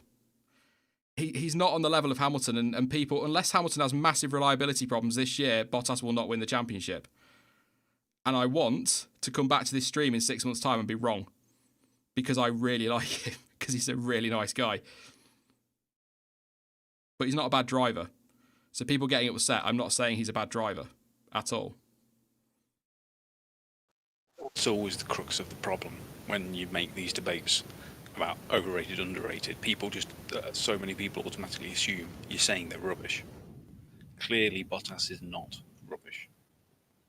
Of course he's good. He's got to F1. Even if you're mega bucks like Stroll, you've still got to be good enough to be in the position for a chance at F1. The problem is with Bottas, he really, really is in a seat he's not good enough for. Do you get what I'm saying now about this? I guess the social media side of it. It's that I find more irritating, sort of frustrating, is that, Bottas 2.0. Why? Because he's had one good race. Do you know what I mean? If Lance Stroll had a good race, nobody's saying Stroll 2.0. I know I'm not comparing the two as drivers. I'm just saying that some people get really, maybe overhyped. Then is maybe the word. Maybe I've gone with the wrong option there. Maybe he's overhyped rather than overrated. Maybe, but I'd still say overrated is. There's definitely an element of that. We've seen it again this year, not being prepared to make that lunge. The main one that we keep going back to was Bahrain 2018, was it? Where there's literally nothing to lose. The chances of contact are minuscule. There's acres of runoff, and people behind them are miles and miles away. Everything to gain, nothing to lose, and he still kind of just goes, maybe not. He hasn't got that killer instinct that a champion needs, and that's why he's never going to be one. I love how quiet Dan and Stuart are. Like, what the hell's he talking about? Loser. It is hard to argue with both your points, to be honest. I think that's it. It's the distance between being a great driver and being the championship quality driver. And I think you're right. He's exactly what Mercedes needs, and he's doing the job he's being paid to do. And I think you're right. We've seen time and time again when he just won't go that extra inch to claim what he wants, where Hamilton, Verstappen, I mean, even Vettel will, despite it consistently not working out for him. Yeah, no, I mean, it's hard to disagree with that. He's not a bad driver at all. And like you said, Jonty, people are so quick to just assume that means that you hate somebody, or I hate that word as well, hate. I dislike that word as well, hate. It's not... I have no issue with Bottas, contrary to what some people will say. I just don't... I think probably what I'm trying to say more than anything is he's overhyped, is probably where I'm going with that. But that then leads to him being overrated, because people like Sky pick up on that, and it's like, oh, Bottas 3.0. He had a good race in Austria. He was nowhere near Lewis in Styria, and okay, there were reasons, but it was nowhere near Lewis in Hungary either. So...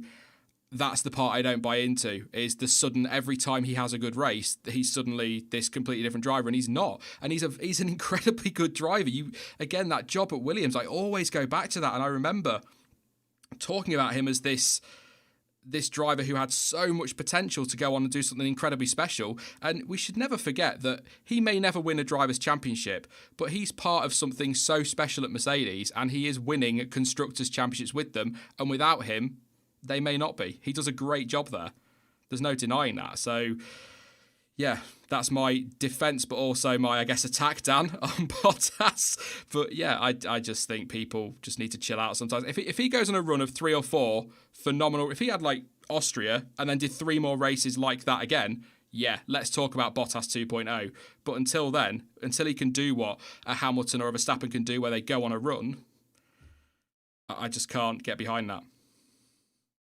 Yeah, I mean, he is what he is, isn't he? He's that rear gunner, but if Hamilton runs into issues or he's having an off weekend, he's there to get victories. I mean, it's what we all say about Red Bull the last couple of years. They've really struggled since Ricciardo has left to find that reliable second driver.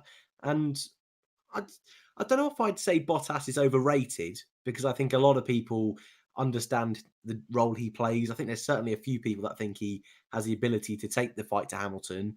But I think we can all agree Hamilton is a legend of F1 now. He's just exceptional, and Bottas is never going to get to those levels as long as they're teammates. So I think you're not far off with your rationale, to be honest, dude. Yeah, again, just to reiterate for those who inevitably won't have listened, I'm not attacking him, and it's not a thing against Bottas. I just think people need to calm down when he has a good race. And it's not the same as when, like, a Lando Norris, for example, has that podium. That's a massive moment, an unexpected moment. So, yeah, I don't know. that was my waffle about Bottas. Overrated drivers. Have you guys got one that you'd like to put forward? Other than Bottas, is there anybody you want to really upset in the chat?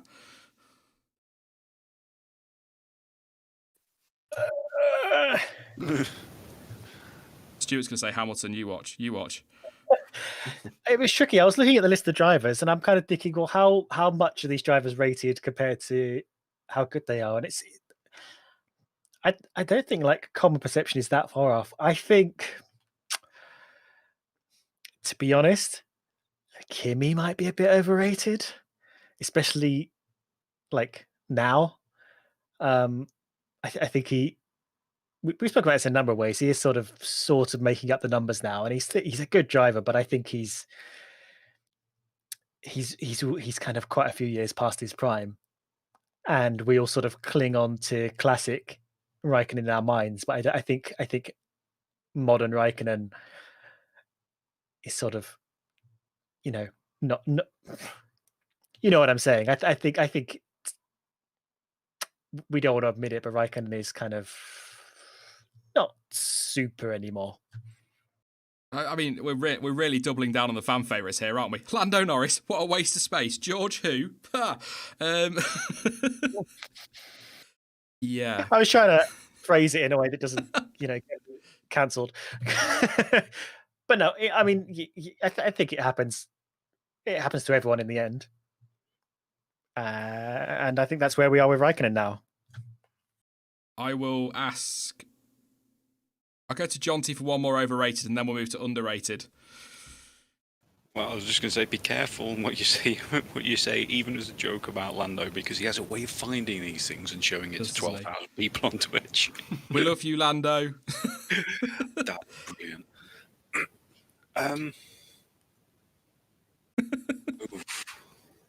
That was brilliant. Again, it's kind of slightly different on the wording, but in some ways, Leclerc. Oh. No, because people see him as super nice special angel boy. And when he's on track, Leclerc can get very, very nasty. Seen it several times, and it's something to keep an eye on. Certainly Brazil last year, seen it a couple of other times last year, where he will make a really aggressive chop and not try and just crown people out gently, do the test of bravery. He will just chop. I'm sure he's lovely off the track, but on track, there's a nasty side that's been shown, and it could cause a big incident, which I really don't want to see. And he's not the first driver to have this kind of thing. He can be dirty, and other drivers in the past, who are regarded as greats, can be dirty or very rash. The Sennas, the Schumachers, Villeneuve. He's going down that road, ironically, in a Ferrari, but we can look past that. If you're enjoying the conversation, folks, make sure you join us next week when we'll be telling you why Santa is a bastard and doing some happy slapping of the Easter Bunny. I hope you're all ready for that. Wow. Anyway, underrated drivers do not happy slap anybody. That was a very bad joke. Least of all the Easter Bunny. How dare you? Underrated drivers. I'm going to throw mine straight in again. Kevin Magnussen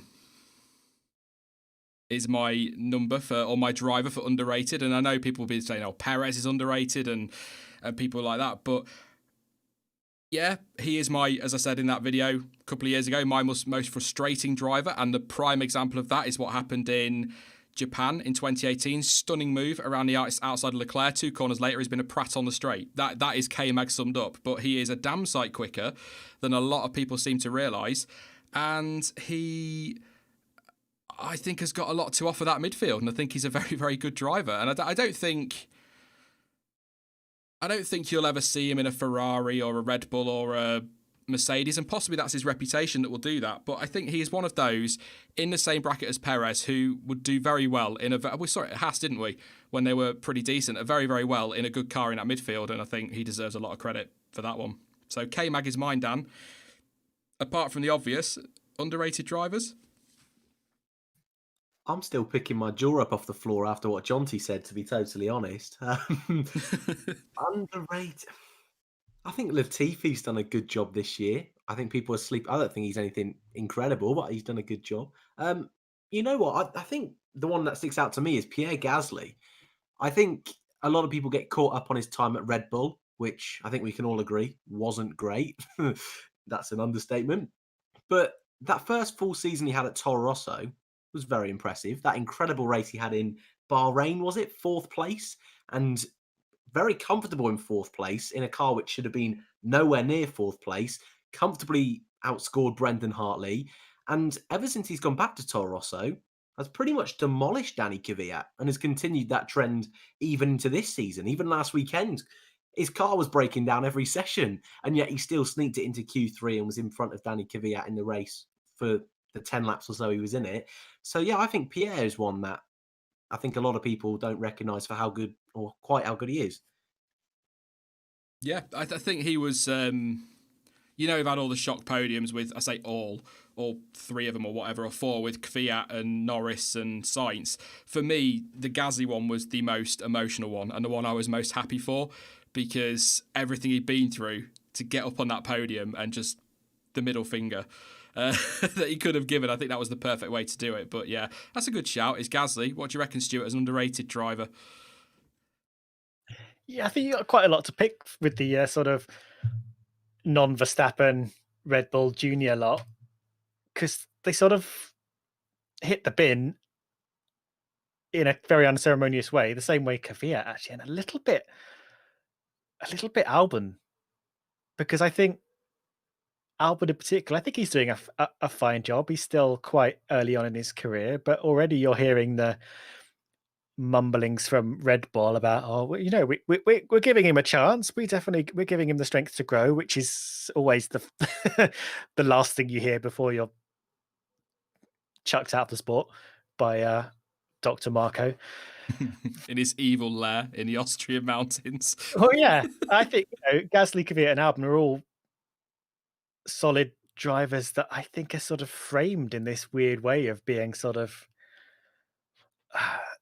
just not good, and Red Bull are hanging on to them because they're the only drivers they've got. It's a sort of a weird situation. So I think like Gasly and Kvyat particularly, I think are the ones that sort of stand out. Are just like they're good drivers, but they just sort of put in the junior team because there's nowhere else for them to go. It's weird. I am going to. Why not? It's weird. Okay, so we've done overrated, we've done underrated. There is one driver on the grid. You 3 don't answer. I'm going to put it to chat. Who is both overrated and underrated, in my opinion. Who is that driver? Overrated by some, underrated by others. Who's that driver? First one to get it gets a shout out. Dan's like, oh, me. And I'm just going to wait for the first one to... And I can't wait. It's more obscure than I thought it was going to be then. There you go. It would be a name I'm going to struggle to pronounce. Balint Toth, is it? Ocon. Esteban Ocon. So much hype behind him. And people sort of talk about how he is this great future world champion and he should be in a Mercedes and he's insanely brilliant. And then you've got a group of other people who will tell you that he's absolute trash. And there doesn't seem to be any middle ground with him. He's not one of those drivers that maybe, like, for example, Dan, a Grosjean, who people don't really rate, apart from you, massively highly, but don't really think is absolutely rubbish. He's kind of in the middle. Ocon is one extreme to the next. There doesn't seem to be any middle ground with him at all. Yeah, and to be honest, I feel like I'm like that every weekend with Ocon. Sometimes I watch him and think, oh yeah, he really is the real deal, like in the second race in Austria. But then the first race of the season, the last one, he was nowhere compared to Ricciardo. So I can understand why people were such extremes with him. I mean, Toto Wolff rates him so highly, so you'd think he's surely going to be a prospect for the future for Mercedes. But then results on track are so up and down. I find myself on the fence and all over the place with him, to be honest. Yeah. It's just something that came to me. I was thinking about overrated and underrated, and I was like, wait, is Ocon overrated? And I was like, well, no, because some people think he's terrible. So is he underrated? And I was like, oh my God, he's both. How bizarre. How bizarre. But yes, I'm going to take some quick fire questions from chat. Jacob says, hi, I love your videos. Thank you very much for the comment and for your support. I said 2 hours maximum. I said 2 hours maximum to myself. I didn't tell these guys it was 2 hours maximum because they'd not have turned up. So yeah, I'll take some quick fire questions from the chat and then we will call it a day. Connor Edwards says, Grosjean? No, I think Grosjean's all right, bless him. He's a good egg. Is the current calendar better than the one we would have had? Dan, that's from Kirill. Oh, I mean, I'd rather have 22, 23 races, if I'm being honest. So I'd say the original was better than what we have at the moment. But if we add Malaysia and a couple more at the end, then I'd probably prefer this one. Extreme BHP. Do you think that Red Bull are considering other drivers already, Jonty? Absolutely, yes. There you go. Easy as that. Do you think F2 will race at Portugal, Imola, etc.? That's from Carl. I'm hoping so. You could probably tell what you guys have worked out going through the order here. Yeah, I'm hoping that they're going to get racing there as well because I quite fancy F2 around Portimao. I think that'd be brilliant. But I think they need to get those races in while they're in Europe, although it looks like it's still going to be all in Europe anyway. So, yeah, I think we will. I think they'll follow what F1 do until probably Bahrain and Abu Dhabi, and then that will be that one. Sean says, are you excited for a possible full McLaren Gulf car, Stuart? Sort of, because I'm actually a big fan of the papaya orange. I like that as an identity. I don't think we're going to get like the full classic Gulf livery, even though that is absolutely iconic. But maybe they'll change the blue to match the old style, and that'll be I mean, I'm excited to see what they do with it. I hope they don't muck it up. I'm going to say something absolutely blasphemous now. Sean Bull did a sort of mock-up of a Gulf livery, and I absolutely hated it, which is very surprising for his work. But yeah, he sort of retweeted it recently. There you go. He's good at Sean Bull. He's very, very good. He is very good. I just didn't like that particular one. Cash wants to know, how much longer do you think Haas will be on the grid? Dan. Coming back down again. I think a while. I mean, the talks about them leaving in the next couple of years, but I don't feel it makes sense to leave when we're having the big regulation change and the cost cap coming in. So I think at least we've got another 5 or 10 years of Haas at minimum. XC311 3NT Lewis World Drivers Championship. Jonty, that's an easy one. Yeah, that's pretty much nailed on already, isn't it? I'd agree with that one. If Seb goes to Aston, will we get Red Bull Seb or Ferrari Seb? I think you'll get Red Bull Seb, Adam Winch, because the pressure's off. I think the pressure at Ferrari, the politics, maybe didn't work very well with Seb. So I think I'm not saying he would be winning world championships for Aston Martin, but I think he would be a bit more himself, a bit more the Sebastian we know if he was at Aston Martin. We've read that one, so I won't do it again. Do you think we will actually get spectators back this year, asks Newt. What do you reckon, Stuart? It sounds like Sochi onwards is the aim. I think it's an ambitious aim. It's a tricky one. I would like some limited spectators. It really depends on how each country is doing, to be honest. And I haven't really been keeping track of every country in Europe and the Middle East. But as we get towards the sort of second half of the season, there I think there's a chance, maybe a quarter capacity or something. I'll run back through again with some quick fire questions just one more time in a second. But John Whittaker's just reminded me about an announcement. Now, this, all being well, could be the first announcement that comes. There could be something else in the coming weeks or months or however long. However, it's not like mega amazing, and I'm going to sell myself short straight away. Last year, obviously, my voice was in Drive to Survive Season 2. Have I mentioned that? I feel like I haven't mentioned that enough. In a Williams episode, about 20 minutes in.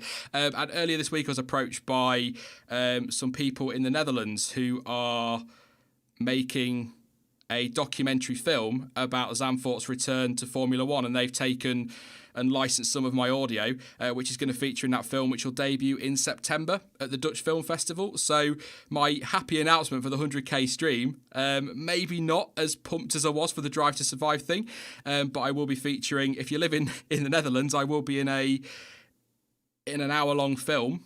Not for the full hour, don't worry, it's not just me for a full hour, that would be insane, about the return of Zandvoort to the calendar. So Dutch Film Festival in September, and I think it's going worldwide after that one. So that Drive to Survive moment, opening doors.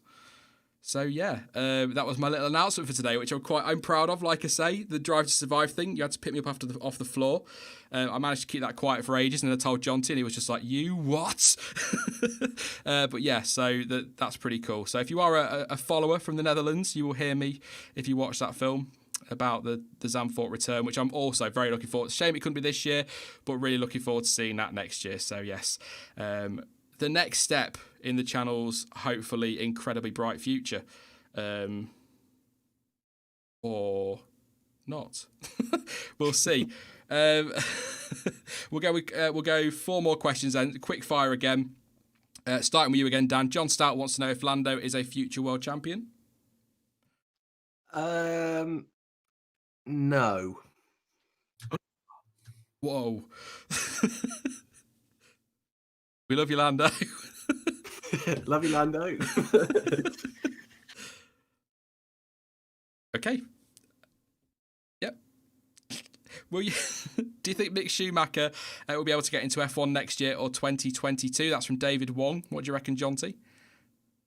Yeah, definitely. In Alpha. Where is this?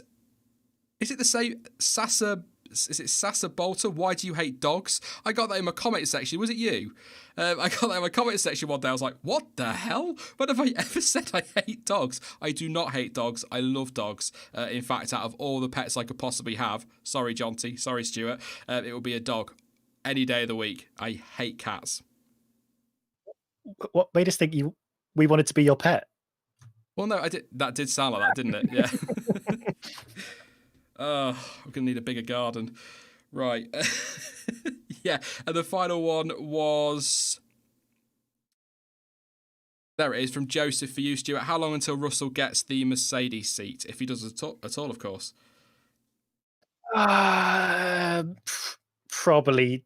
Hang on, what year are we in now? No. 22, I reckon. Bottas out the door. Maybe Hamilton out the door. But yeah, 22. Just one random question from me. Do you think maybe if Hamilton retires, Mercedes go full lineup change and maybe look at Russell and Ocon? Dun, dun, dun. Yeah, possibly. I've been saying for ages, I think Mercedes are leaning quite heavily on Hamilton at the moment, and just to completely change their entire driver lineup will, I think, destabilize them, which I think will be a good thing for the sport, but not great for them. So, they might be forced into that position. I think my only worry for George Russell, just very quickly, is sometimes when you're expecting a driver to get the step up and you're waiting for them to, and maybe the team delay that decision like they have again with George. Obviously, Williams deciding they want him to stay, so they've gone with Bottas and Hamilton. The longer a driver's waiting to make that step up, I always worry that the next hot shot is going to come through and then that person fall. It kind of happened to Wehrlein with Ocon, didn't it? And then it's kind of probably going to happen again with Ocon and Russell. And I can't think that there's anybody connected to Mercedes that's ready to make that leap. But I do worry the longer George is at Williams, is he going to get forgotten and end up just being another one of those drivers that we say, oh yeah, we always thought he was going to be in a Mercedes one day, and he spent his career at Haas or something. I don't think that's the case with Russell, but I always have that always worries me a little bit about talent, because George Russell, call it British bias if you want, George Russell is an exceptional talent. There is no doubt about that. He's a very exciting driver, so I hope he doesn't fall by the wayside, but I suppose Jonty maybe he is too good to fall by the wayside. I think his performances already this year are showing that. I've got a strong feeling people high up in Mercedes will be watching what he's doing with that Williams and thinking, maybe we should be getting this moving a bit quicker. They were just happy to keep him in the stable because they know he's good, F2 champion. But after seeing what he's doing this year, I think that's going to help him loads. I'd agree with that one. But we're going to leave it there. We've done the 2 hours, which was my maximum. So once again, in fact, we've overrun. How do I always overrun? Because I waffle too much. Thank you very much, Dan, for joining me tonight, and for also for everything over the last 3 years. Just the banter, mate. That's just what I need you for. When I'm feeling down, call Dan a prat, and he'll give it back. That's all that matters. Thanks, mate. I mean, over these last couple of years, I know lots has changed. Your hair's fallen out. You've got a bit older, but hopefully I've brought some joy into your life. So thanks for having me as always, dude. That's good, man. I'm glad you enjoyed your last stream. Thank you as well to Stuart for popping along for this one once again. It was good fun. I know it's a bit of a long one and a bit waffly, but sometimes they make for the best streams. Sometimes. But probably happy for some structure next time you're on. It's always a pleasure. I mean, I'm used to waffling with you for hours on end. Yeah, congrats again on 100k and being the go-to guy for documentary voice clips. Yeah. It's great. I look forward to being back whenever the next thing is you ask me to. All I can picture now is like a superhero docu boy. Yes, I like that. Yes, thank you. I really appreciate that. Docu boy. Oh dear. And thank you, obviously, Jonty, for to all three of you for that. What I'm about to say, but for everything behind the scenes as well. I know I get worked up, especially at you, Jonty, and I appreciate everything you've done on air and behind the scenes, quite often to talk me down. I cannot stress to chat enough, and those listening, how often Jonty's had to, talk me down from doing something incredibly stupid with the channel or just giving up altogether. So I really appreciate that, mate. And it's been a great 3 years, and hopefully we'll have another great 3 years coming up. Hopefully. I'm sure we will. Yeah, I'm sure we will. Who knows what could happen moving forwards. Well, as I said at the start, it's been a privilege to be a part of it and an honour, and I'm just happy to do it, even if half the time I feel like, call centre worker in the helpline. Or it feels like in the DMs from time to time. Oh, you're a guest on Sean's streams? No, I'm a carer. It's true. It really is true. Is that why you sometimes go do not disturb on Discord? I can't be arsed with him today. I really can't. No, I'd never do that. I know, but yeah, thank you very much, all three of you. It's been absolutely awesome. And yeah, I'm crap at signing off. We know this, don't we? We're not very good at saying goodbye. So I'll just say goodbye to you three and thank you once again. No, you hang up. You hang up. Cheers. See you later. Thank you. That all got very weird at the end. That all got very, very weird. Thank you to those guys once again. Thank you to everybody watching as well, not just tonight, but for all of your support. Please do drop a like, by the way, on the stream before you disappear. It's been a waffly one, but I've enjoyed it. And also, just the last 3 years have been so incredible. And it is a YouTuber cliche. I know it's a YouTuber cliche, but your guys' support and getting this channel to 100k. In fact, even before that, to say you've literally changed my life is a massive understatement, and I cannot thank you all enough for that. And it's for every comment, for every like, for every interaction on social media. It means so much, and you've opened so many doors for me as well. So I appreciate that so much, and all I can keep saying is thank you, and it doesn't feel like enough, but that'll have to do for now. And loads coming up over the next few weeks, loads coming up over the winter and through next year and probably for the rest of eternity. As I said to somebody in the comment section the other day, as long as you guys keep watching, I'll keep waffling, whether it's to 100,000 people or 100 people, I don't care. I just enjoy talking about Formula One. I hope that comes across. Hoping to have a good, long, hard look at myself, though, in the coming weeks. Looking back at some of the videos that I've done over the last 3 years, certainly the early ones, I feel like I need to just move away from scripting a bit more and just be a bit more off the cuff and get a bit more passion across. So that's what I'm going to try and do going forwards. But yes, that's it for this stream. I will be back. When will I be back? Probably Tuesday. Like I said, I'm off to Whitby tomorrow with my mum and my dad.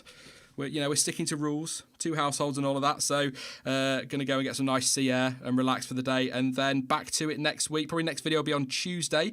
And then we're into the British Grand Prix build-up for another triple header. Very much looking forward to that one. 2 races at Silverstone and, of course, a race as well in Spain. All being well. Just a quick update on that, actually, very quickly. Chris Medland saying that the F1 personnel would be on the exemptions list, so they can still go ahead with Spain, but we'll keep an eye on that one over the coming weeks. Obviously, if any news breaks, I'll let you all know as well. But that is it. Make sure you follow me over on social media. All of the links you need for that are in the description down below. I'm going to do the old sign out, why not? But as ever, thank you for watching. I've been Sean. This has been the F1 Word, and until next time, goodbye.